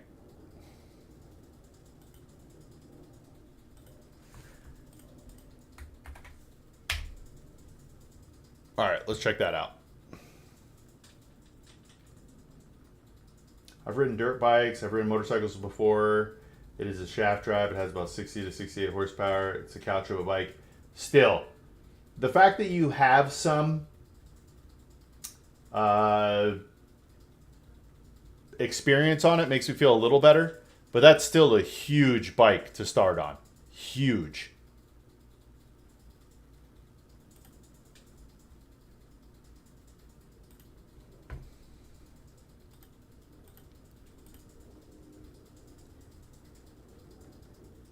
There we go. Hey, stars.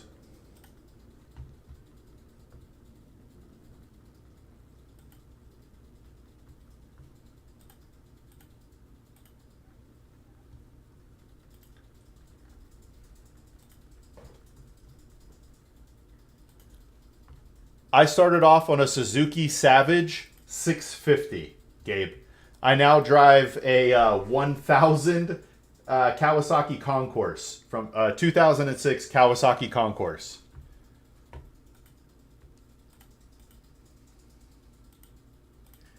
All right, stars, if you join the Discord, whoops, that's not what I'm looking for.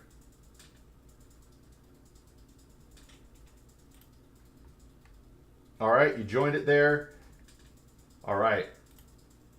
Yo, what's up, man? Oh wait, hold on. My headset turned off. Give me 1 sec. You're watching it live. Connected. There we go. There we go. I got you. All right, give me 1 sec here. All right, let me grab something real quick, and then we shall chat. Hang on 1 sec, okay? All right, 1 sec.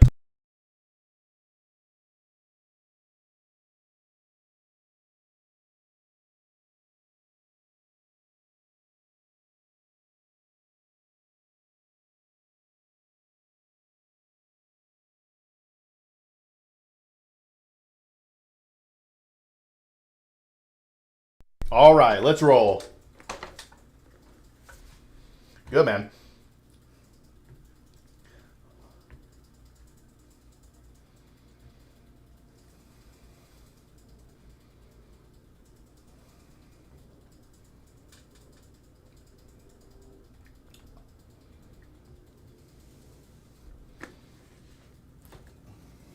Yeah, I actually normally start these conversations off by having you tell me what's on your mind. Because generally the thing that is the most important to you is... Oh, I need to... the thing that is most important to you is the thing that we should cover first. Okay, that's a good way to go about it. Cut a long story short, I am a truck driver, and I am facing a DUI. I was a little bit over, and it's a horrible thing to admit to. You know, thankfully...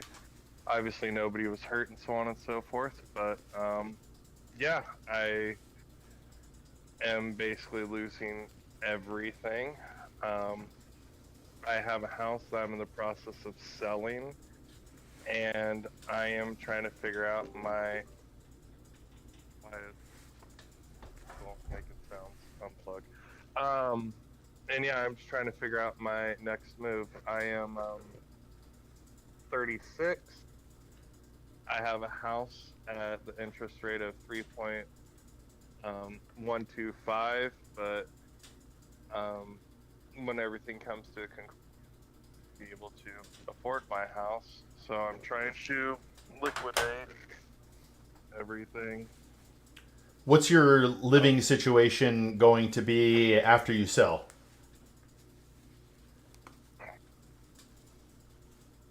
Sorry, I just got a phone call at the same time and I'm trying to reject it. Say that one more time. What is your living situation going to be afterwards? So I grew up in foster care and don't really have family, but am lucky enough to where I'm going to be able to live with my foster parents for a short period to try to figure out the next move. They said if I'm going to college, that is an option, but yeah, I'm not sure what my next move honestly is going to be. So the first thing I would do, if you haven't done so already, is physically write out, or in an Excel spreadsheet, your budget. Figure out what all your expenses are down to the penny and eliminate everything. You might have already done that, but that has to be step number one. All right. Yep. So I could go through that a little bit. Okay. Do you care? The details aren't necessarily as relevant, but the most specific thing is to get them as low as possible. So if you're already there, Yeah. you're good. Basically, the only debt I have is a motorcycle, which I'm willing to sell back to the dealership, eat the loss on, and use the difference from selling my house to pay off that motorcycle and be at square one. Okay. What do your job prospects look like? I know, like, I know as a truck driver that might preclude you from some things. Yeah, I know how to weld a little bit, but as far as job prospects go, my life has really just been truck driving. That's what I did out of college because I met a girl that I thought was cool and decided not to finish my degree to pursue a wife picket fence life with her. We didn't work out, and so I never finished my degree, and that's why I'm kind of thinking about going back and finishing my degree that I have, like, let's say, I mean, not very many credits for, so I'm basically starting a freshman year. All right. Yeah, basically everything I know is truck driving. That's marketable. Have you? I know they said going to college, but have you considered going the oh man, trade route? I've considered doing electrician or plumbing. My brother, he is an electrician. It's just with the economy right now, anything in construction, obviously it's residential, it's just getting beat to all heck. I'm not afraid to work with my hands. I would like to be an electrician, plumber, welder, I mean, whatever it may be, carpenter. It just seems pretty difficult with how things are going.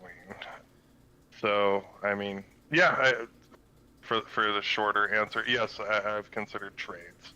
Okay. Now, trades are, there might be hot and cold seasons, but generally certain trades are always in demand.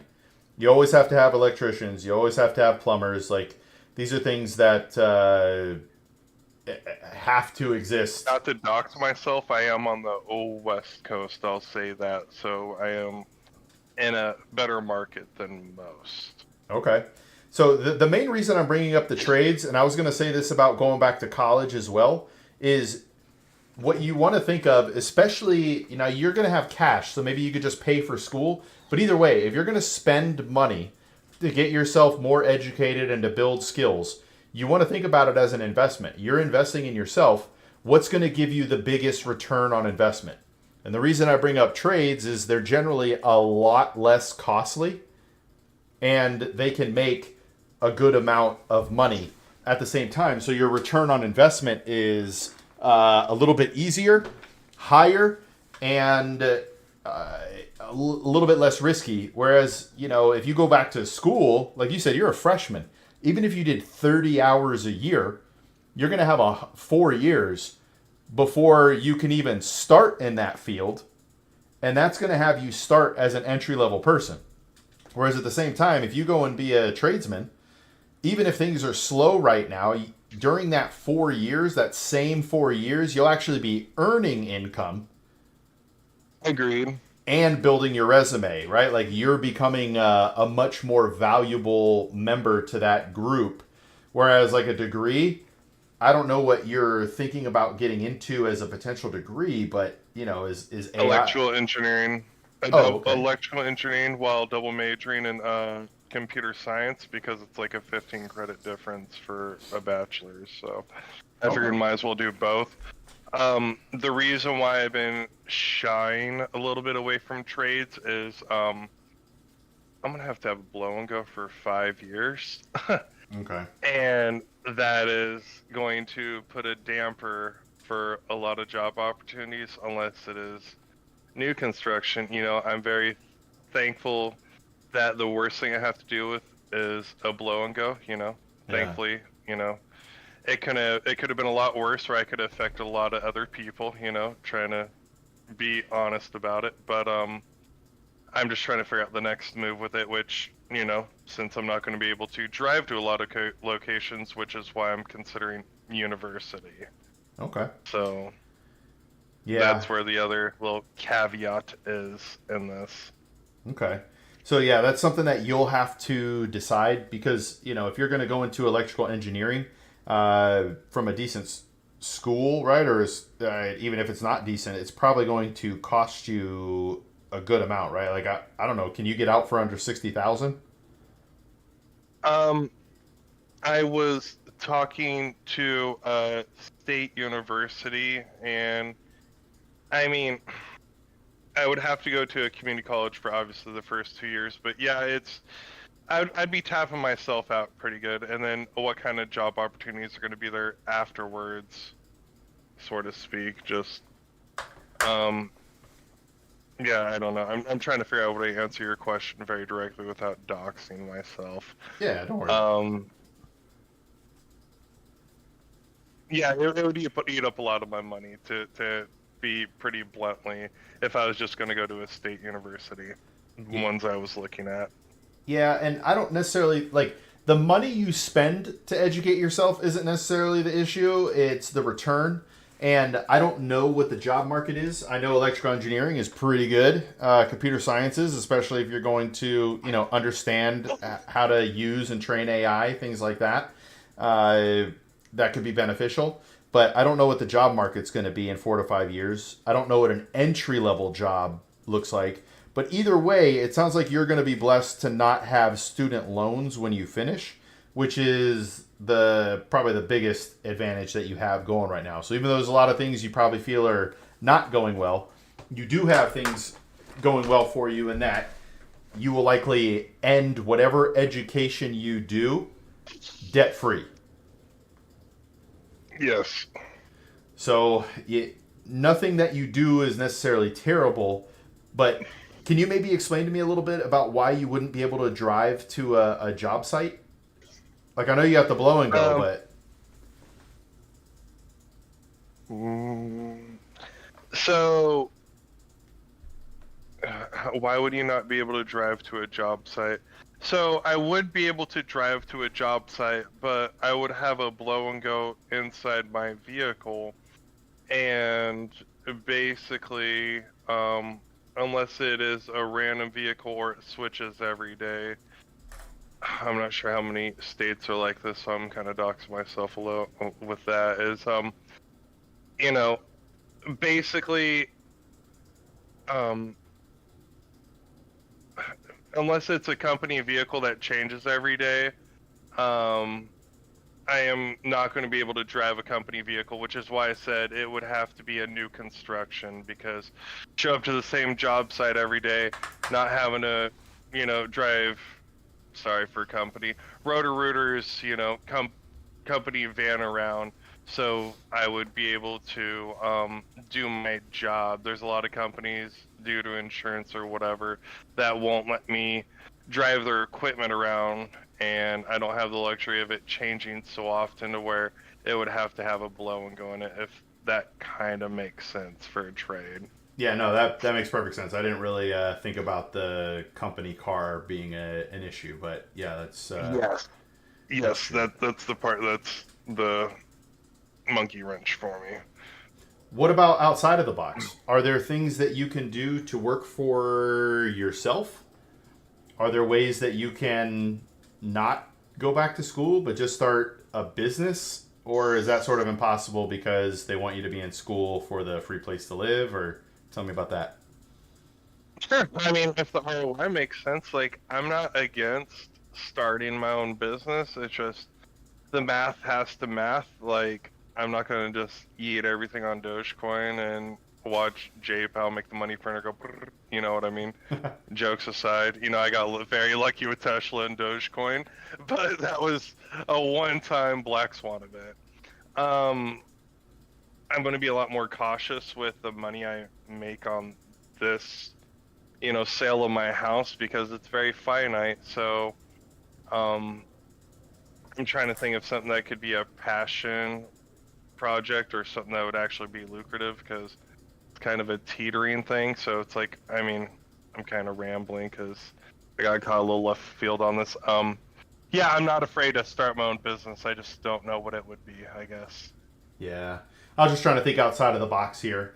Hey, Michael P. Jeezy, we'll talk about that in a second here. But so for you, it's sort of tough, right? There's no clear-cut answer.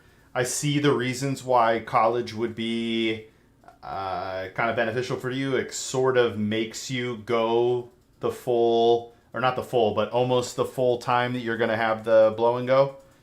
Yep. And then it wraps up about that same time. You can get into the workforce, all that. But you might be able to find trade work that's not a company car as well, but maybe not. I don't know. I just don't know enough about the specifics, but that's kind of my thoughts on what you could do. That's where the new construction would come in because it would be like a one project, like a bridge over a highway. You're going to be at that bridge connecting that highway for X amount of years, or building that Costco or whatever it may be, versus going to some different person's house every day because their house backed up. So that's why a new construction's good, because you're stuck at this Costco facility versus dealing with every John and Jane Smith's house that backed up, or light bulb that went out. Yeah, it's a tough predicament, man. That's it's a lot of things working together to make your life a little more difficult. Yeah, don't drink and drive, kids, even if you think you're fine. Yeah, that's. I had a buddy who he got multiple DUIs. One of them being extreme. He had the blow and go, failed that enough that they just revoked his license, and he literally had to either get rides or take the bus to everywhere. It was rough. So I agree. Don't drink and drive if you can avoid it. No, don't drink and drive. Period. Not if you can avoid it. Just don't do it. Agreed. All right, thanks, man. Thank you for trying. Yeah, for sure, man. If I can help you out with anything else, just let me know, okay? Yep. All right, see you, brother. All right. Let's go.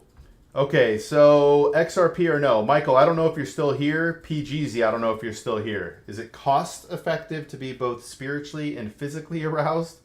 I don't honestly know what that means. If you're married, I'm not sure how that works either way, but I'm at a loss here, brother. I'm at a loss here. Give me more details. Maybe I can help you. If I play my cards right, I can retire at 52. Yo, 25 years on as a cop, full pension, and a 457B with 25 years of investments and interest in it. Yeah, that's pretty sick, Dan. That sounds pretty good.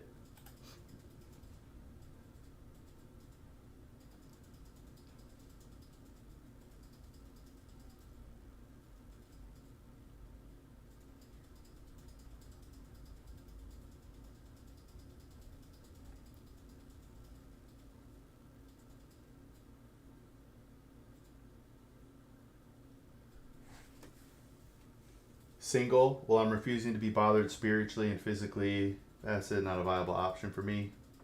Both numbers.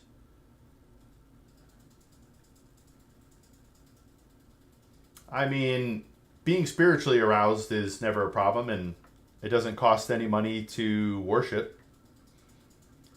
I don't know if that's what we're looking for, but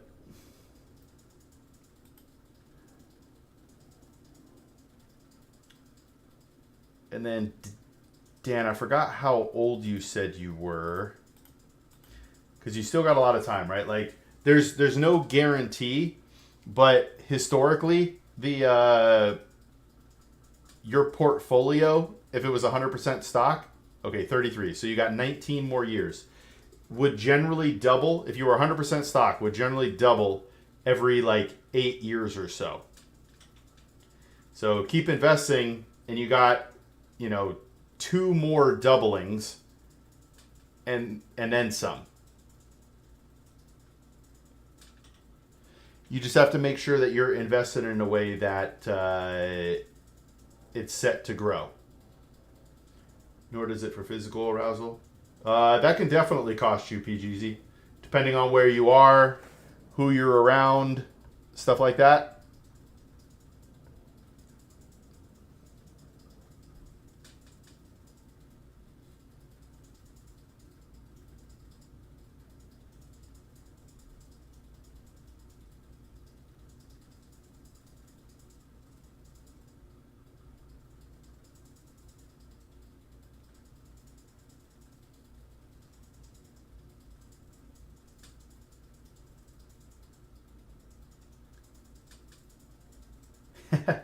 In Ireland, around lunatics, the good kind. All right.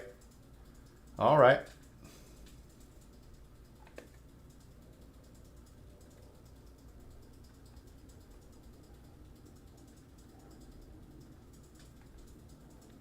I don't know how much help I am here, PGZ. I apologize, man. I also don't know the costs of everything. Can good people become rich? Please be honest. Of course. Of course they can. Now, it depends on what your definition of rich is. But yeah. All you have to have is a good idea that the market likes, right? If you create something, if you're a good person and you create something that the world wants, you could become rich.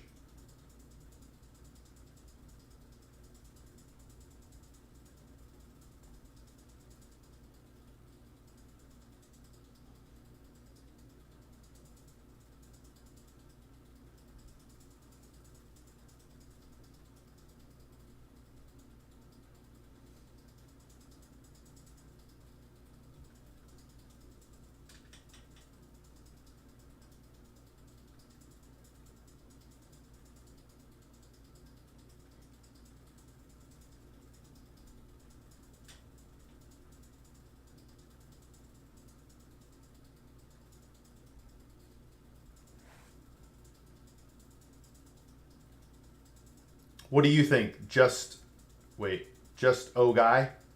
Do you think so? I just want to be at the point where when it's time to be done working, I'm done working. I feel that. So Dan, if you really want the answer to that, cut back now, save like crazy, or I should say invest like crazy, and let it grow. You don't necessarily need one big homie, but they do serve a purpose for like an emergency fund. But you can always get a money market as well. So you don't necessarily need a high yield savings account. I technically don't have a high yield savings account either.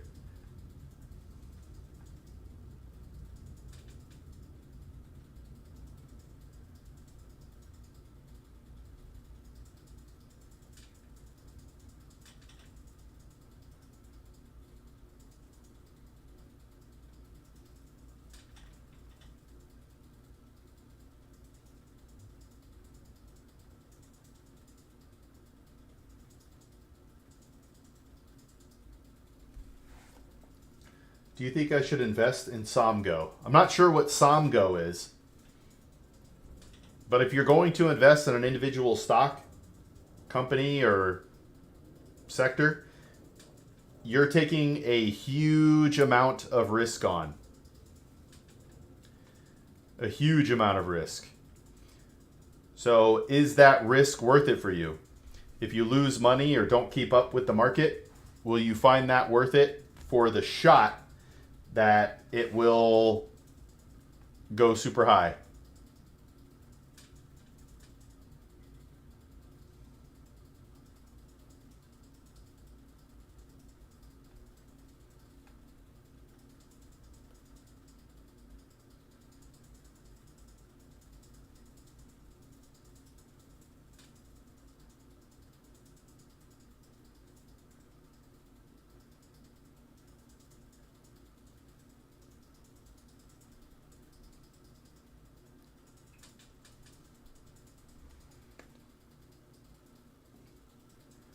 it's for pet diapers. Man, pet diapers? I don't know. I mean, that could go crazy. It could also fail. I have never once wanted to put a diaper on an animal because then you have to clean the animal up after they're done. I don't know that I want any part of that.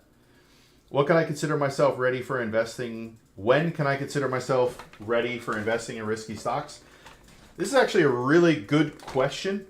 And the actual answer to this is after you have been invested in the market has done a sharp downturn and has recovered. That is when you'll know you're ready for investing in risky stocks. Nancy is retiring. Everyone's investments are tanking now. But you have to go through a downturn. Just a guy.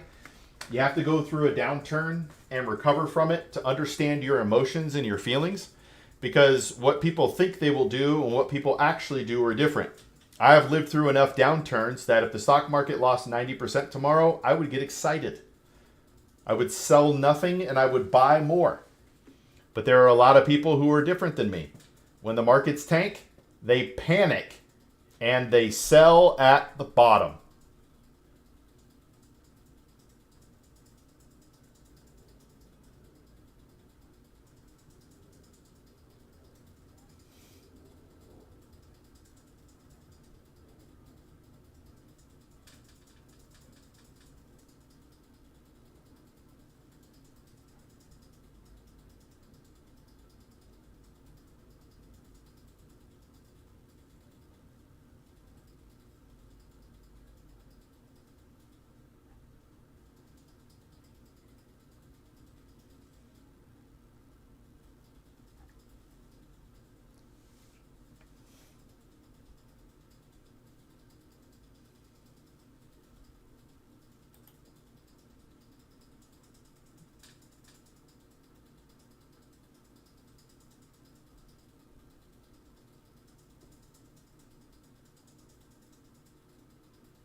Does that make sense? Just a guy?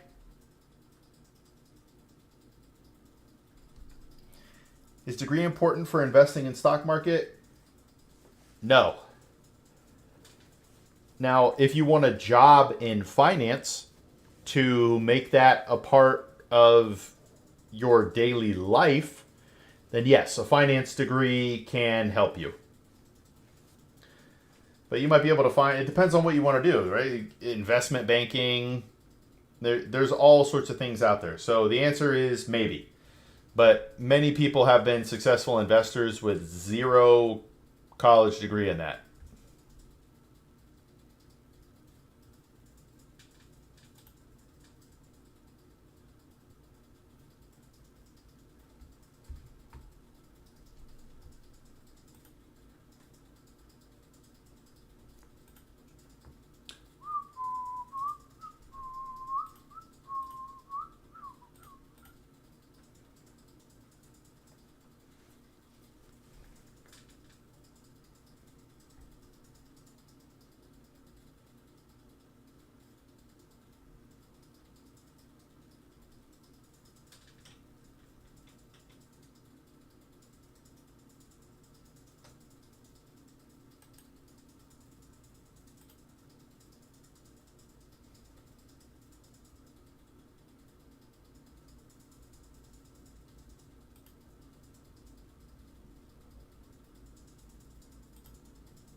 What other questions we got?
What else is going on in the world today?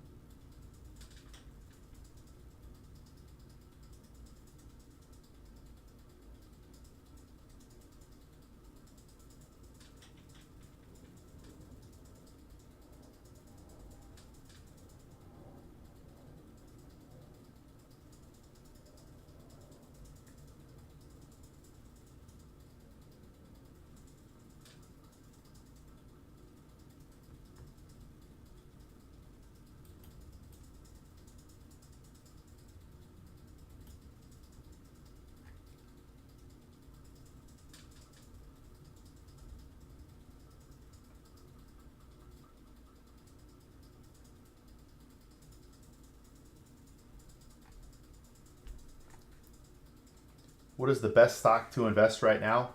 I couldn't tell you, just a guy. Nobody can. If anybody tells you they know the best stock, one, you need to ask them what they mean by best. And then two, how do they rate what best is? Is it the best performance over the next 2 months, 2 years, 10 years? Right? Like, how do you judge best?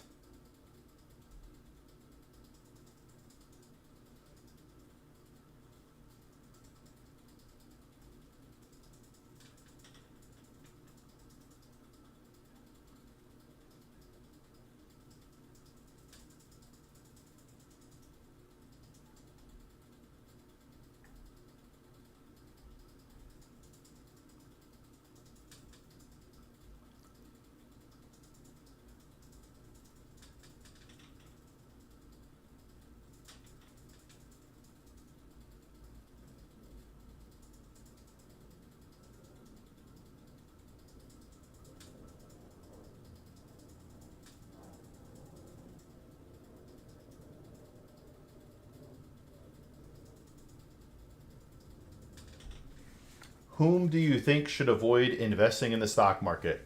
Somebody who doesn't have the risk tolerances for what the stock market does. It goes up, it goes down, it can crash, it's volatile. So anybody who is not, whoever is unable to stomach volatility, them. Even though it might be in their best interest to do it anyway, but if they can't stomach the volatility and they're going to do not good things, they probably should not invest, you know? You know?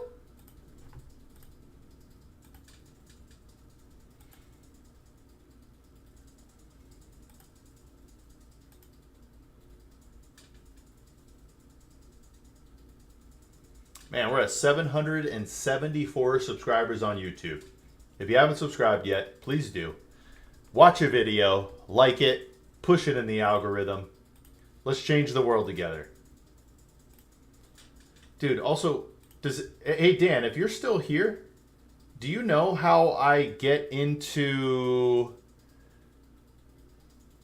somebody used channel points, and I don't know how to go into that queue to show that they are paid off or not. Review unban requests. I have an unban request.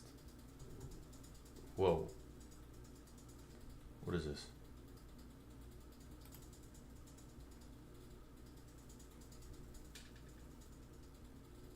Whoa.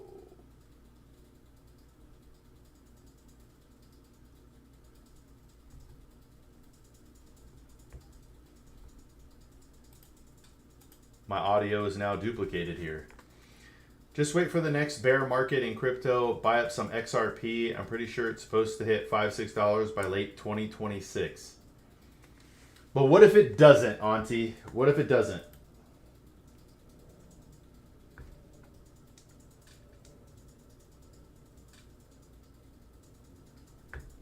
I goofed big time here on Twitch. Now my audio is all duplicated, and I don't know how to fix it. This is what I get.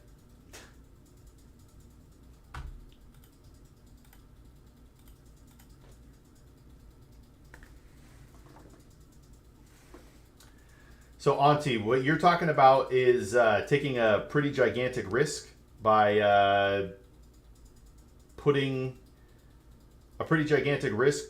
your money into one thing. Now, that one thing could go gangbusters, but it could also go to zero. It could not keep up with the market, right? You got to match your risk tolerance with your investments. So, if you're super aggressive and volatility doesn't bother you, then it's okay. Creator dashboard, viewer rewards.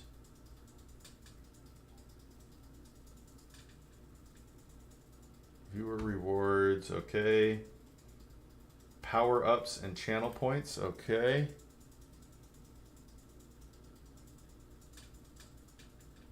View requests. I don't have view requests in here.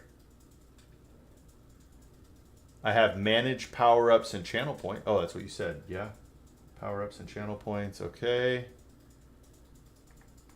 This shows me everything I've created, but what about the ones people paid for? I always find this thing on accident. That is not it. Whoops.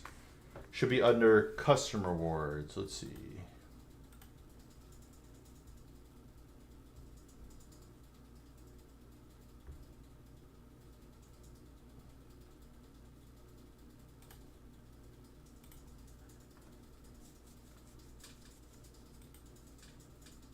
It's okay. I don't need that. If it doesn't, then it's a considerable loss, but all the numbers point towards that direction currently. All the numbers are based on short-term data, Auntie. You might be absolutely correct. Maybe it goes bonkers and it just to the moon and you'll be so happy. But know that any information on cryptocurrency is not very dated.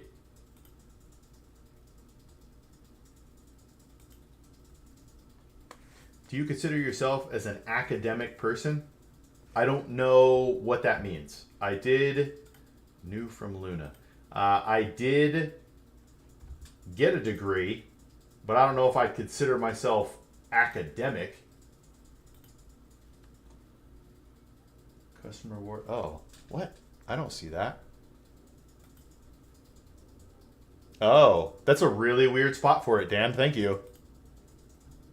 There we go. Wow, I have things from 19 days ago. What a slacker. What a slacker. Dan's the man. If you haven't checked out Dan's channel, Archangel_725, the greatest Resident Evil streamer of all time. As somebody who is 29, what is the best way to build credit with the end goal being to get a house? Trunk. Do you have no credit, or do you have bad credit, no credit, or some credit? If you don't believe that Archangel is the greatest and you think I'm just lying, which I'm not, go to his stream the next time he streams and tell him to show you his arm. That's all I'm going to say. I'm leaving it. I'm leaving it.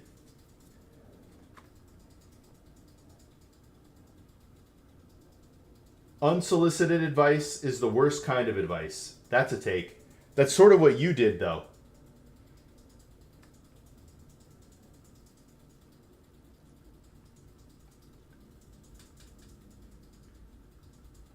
All right, so Trunk, let's go over all the scenarios. If you have bad credit or no credit, a secured credit card is a great way to begin.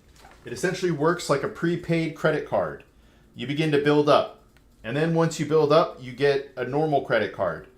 The most important thing, Trunk, is that you don't carry a balance month over month. Pay it off at the end of the month or sooner every time. Also, when you're using your credit card, never go above like 30%. Some people say 40. Never go above 30% of your balance. Dylan, hello. That's interesting. It says you said hi. Like a 720? Okay, so you already have good credit. I mean, at this point, it's just continuing it along, right? There are people that will tell you. Now, I'm not a credit counselor, but from my experience, I just gave a statement. I don't know what you're on about. Unemployed yapper. Sounds good, Dan. Sounds good. So let's see here. You already have good credit. There are some people who would tell you, take out more credit, pay it off. If you have the cash, take out a balance and pay it off, which may do something, but you're already kind of working your way to a good spot.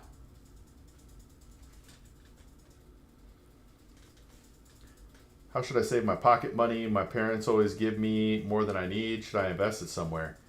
It depends on what the goal of the money is, right? You have to understand the goal with a time horizon and a risk tolerance before you invest. So saving it could be step number one. There are 5 steps to financial success. You need to do a budget, but then you need to build an emergency fund. So if you're living with your parents, you might not have bills right now. So what does an emergency fund look like to you? So you could start investing, or you could begin saving for different goals. Like if you know you want to buy something in the nearest future, start setting that money aside. I'm actually going to ask my tattoo artist if he'll let me stream. Yo! That's actually really cool, Archangel. You should 100% do that. Yeah, absolutely. I bought 8,000 shares of XRP at 56 a share per average. That's what I'm talking about. Every time the market's dropped, it has proven itself to bounce back. Like you said, it could be some coincidence, though. Okay, so there is... Exactly, Dylan, exactly. So I don't know how to word this, Auntie. There's no intrinsic value when it comes to crypto. There's no intrinsic value. It only has value because we say it does. There are also gigantic whales in the crypto space that can move the markets by themselves. That makes me a little bit nervous. So, yeah. I mean, I think I have decent credit. My only thing is it feels weird that is how your credit dips whenever you get more credit cards. I have like 2 or 3 and only use them for like bills. Yes. When you do a new application or add a new credit, it drops it. Honestly, the credit system is ridiculous. It needs to be revamped. Nobody understands it. 3 different credit bureaus do things differently. Your score is never the same on all of them. It's ridiculous. But Trunk, you're actually doing pretty good, man. I would say make sure you pay everything off at the end of the month. Pay a little bit extra. I don't know what your debt to income ratio is, but if it's high, try to get that lower.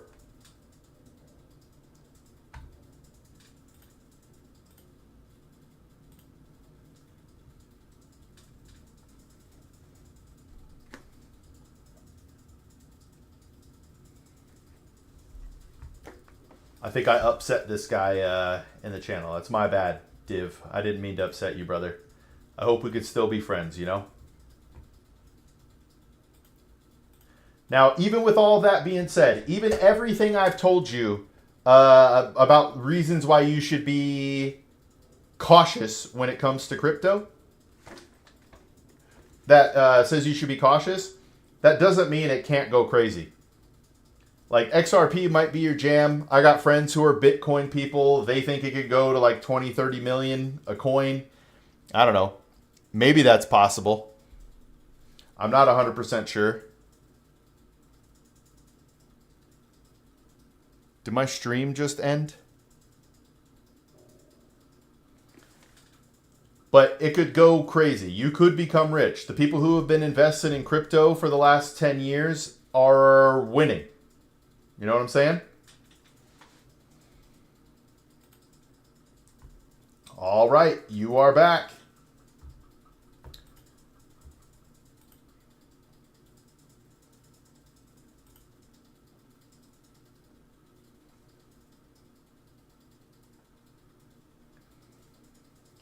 How do you start getting a higher credit each month?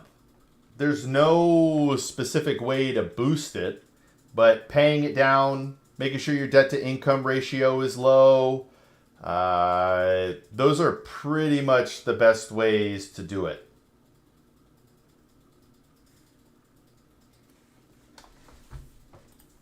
Let's see something here. Increase credit score.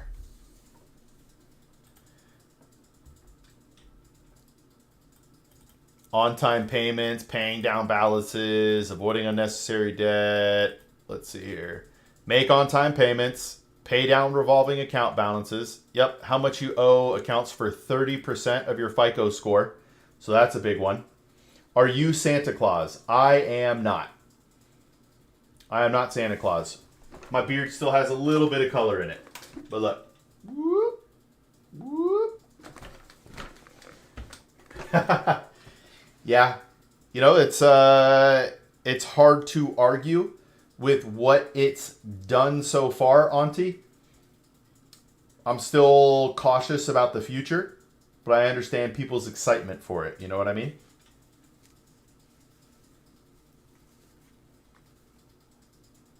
You do look like Santa Claus. I do have red on, huh? I didn't really think about that. I do look like Santa Claus. That's crazy.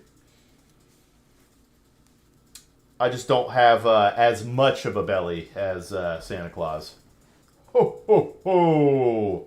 Merry Christmas.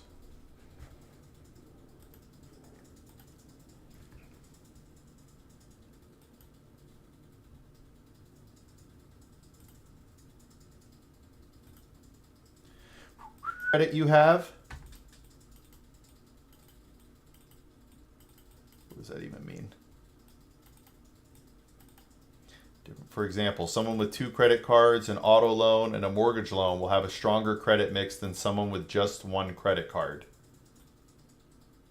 Note that your credit mix generally won't be a major factor in determining your eligibility for a loan or credit card, but can help take a good credit score to the next level. Limit new credit applications, dispute inaccurate information on your report, become an authorized user. This is all from Experian, by the way. I'm actually Santa Claus's cousin. Very true. I basically have like a $1,000 in debt and a pretty good savings. I'm just working a lot more. Building saving goal is $20K by the end of the year. I like it. Will that be your emergency fund trunk?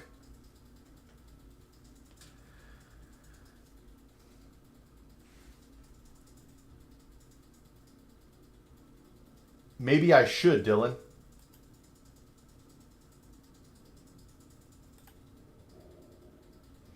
Trunk. Another good thing you could set up is a market linked GIC account. If your bank offers it, that is, it's principal protected, so whatever your investment is, you're guaranteed that back plus. Interesting. Anna, what's going on here today? How can I help you, Anna? You've been in here, but you told me about a game, some other stuff. What can I do for you, Anna? How can I help you? Hit me.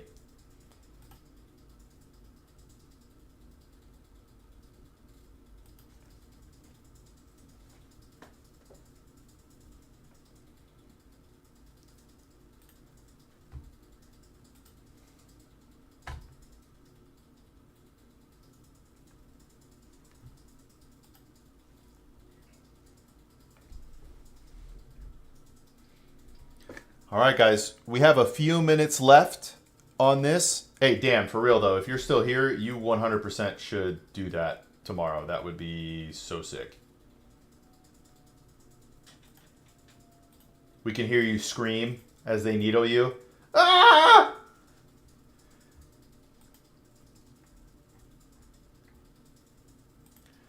I found out about you.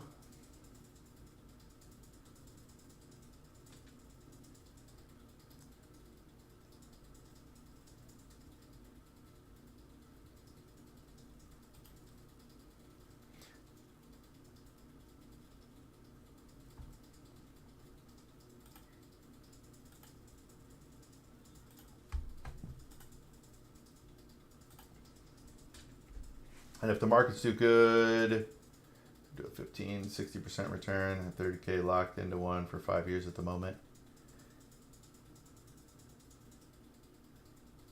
I have been live for 2 hours and 30 minutes.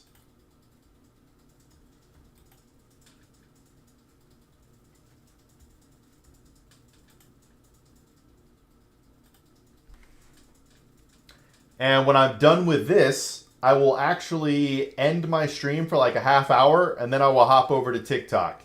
If you've never seen a TikTok live stream, it's different.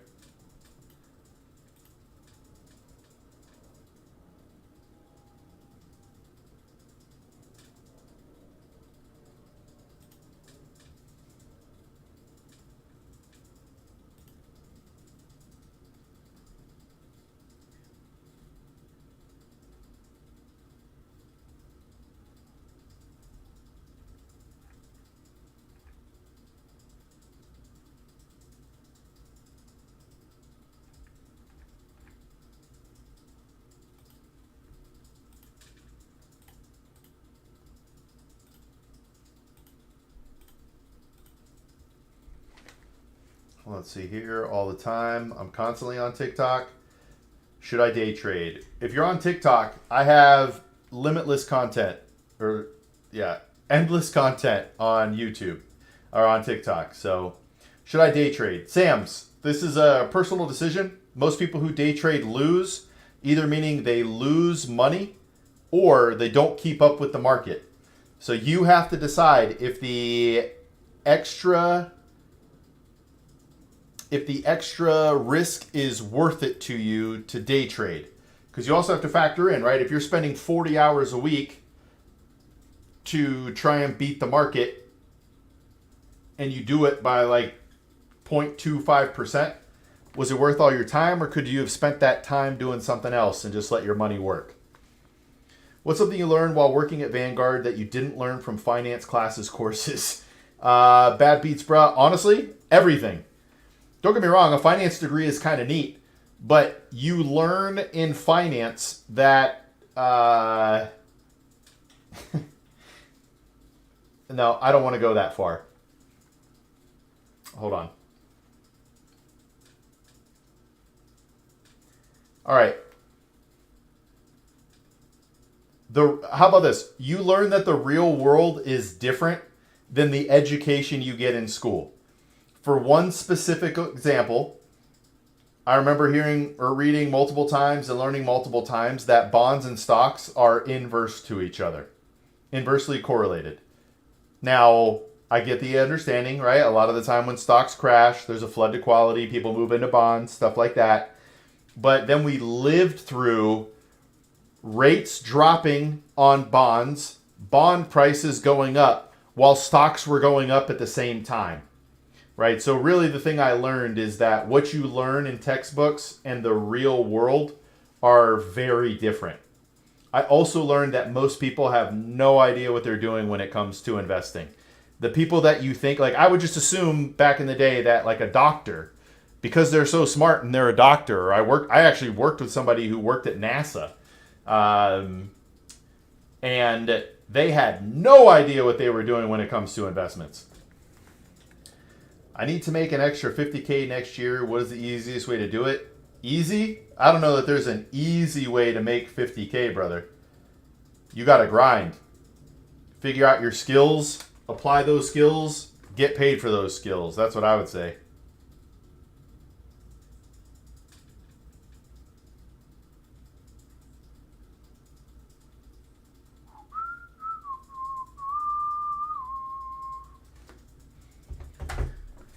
But 50K is not a small amount of money.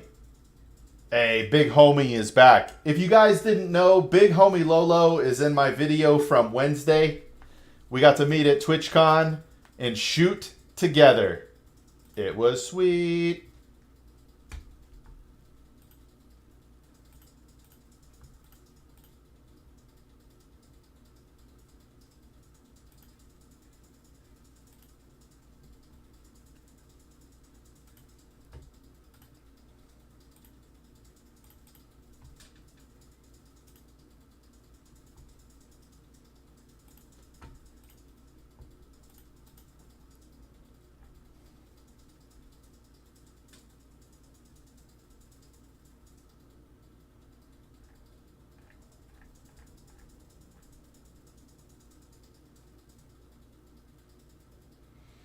I make 150K a year. I need another 50K because I'm having a kid and I still want my life to progress. By the way, I'm in Canada. That's why I need this much. What do I do? Well, it sounds like you... Big homie. Big homie had some advice there, but he's in Canada, so it doesn't work. So 50,000 sounds potentially like an arbitrary number that you made because if it's your first kid, I have 4 kids. Kids don't actually increase your expenses as much as you think they're going to, especially in the early years. And the other thing I would think of is assessing your goal and seeing if it is your retirement goal and what you're doing right now, and make sure you're still in line, because you may find out that you don't have to either be saving as much, like maybe you can reprioritize, or, you know, yeah, we'll just leave it there.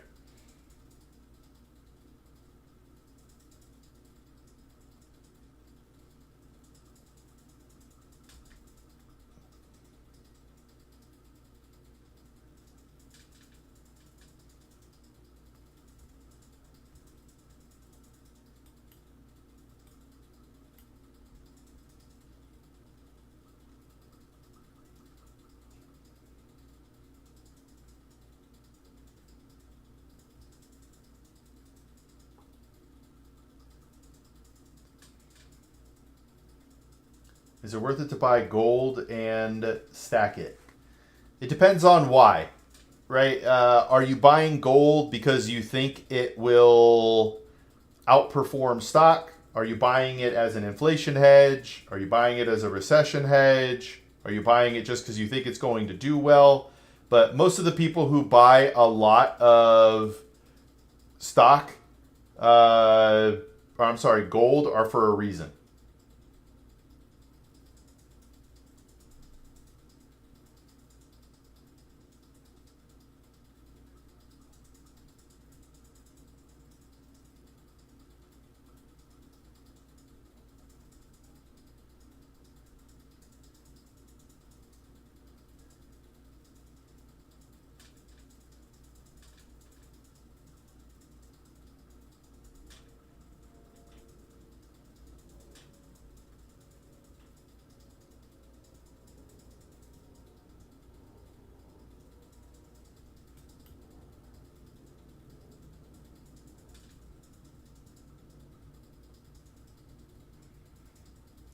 So it really just depends on what your goal is for the money, you know?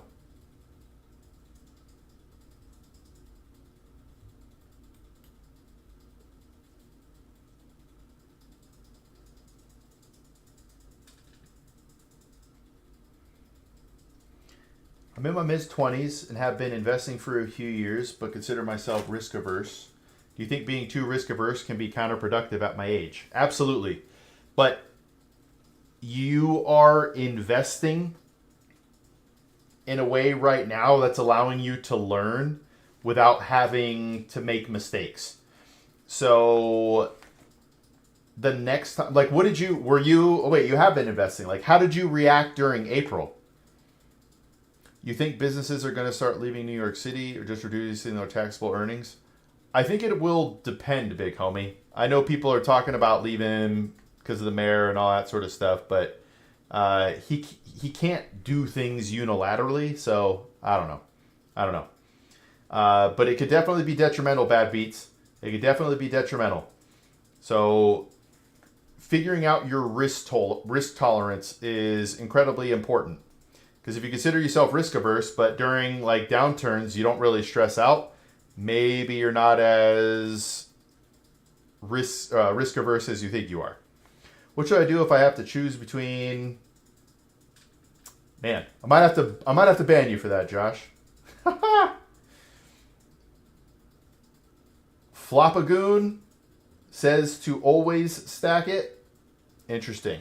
Tell me why. I want to know why.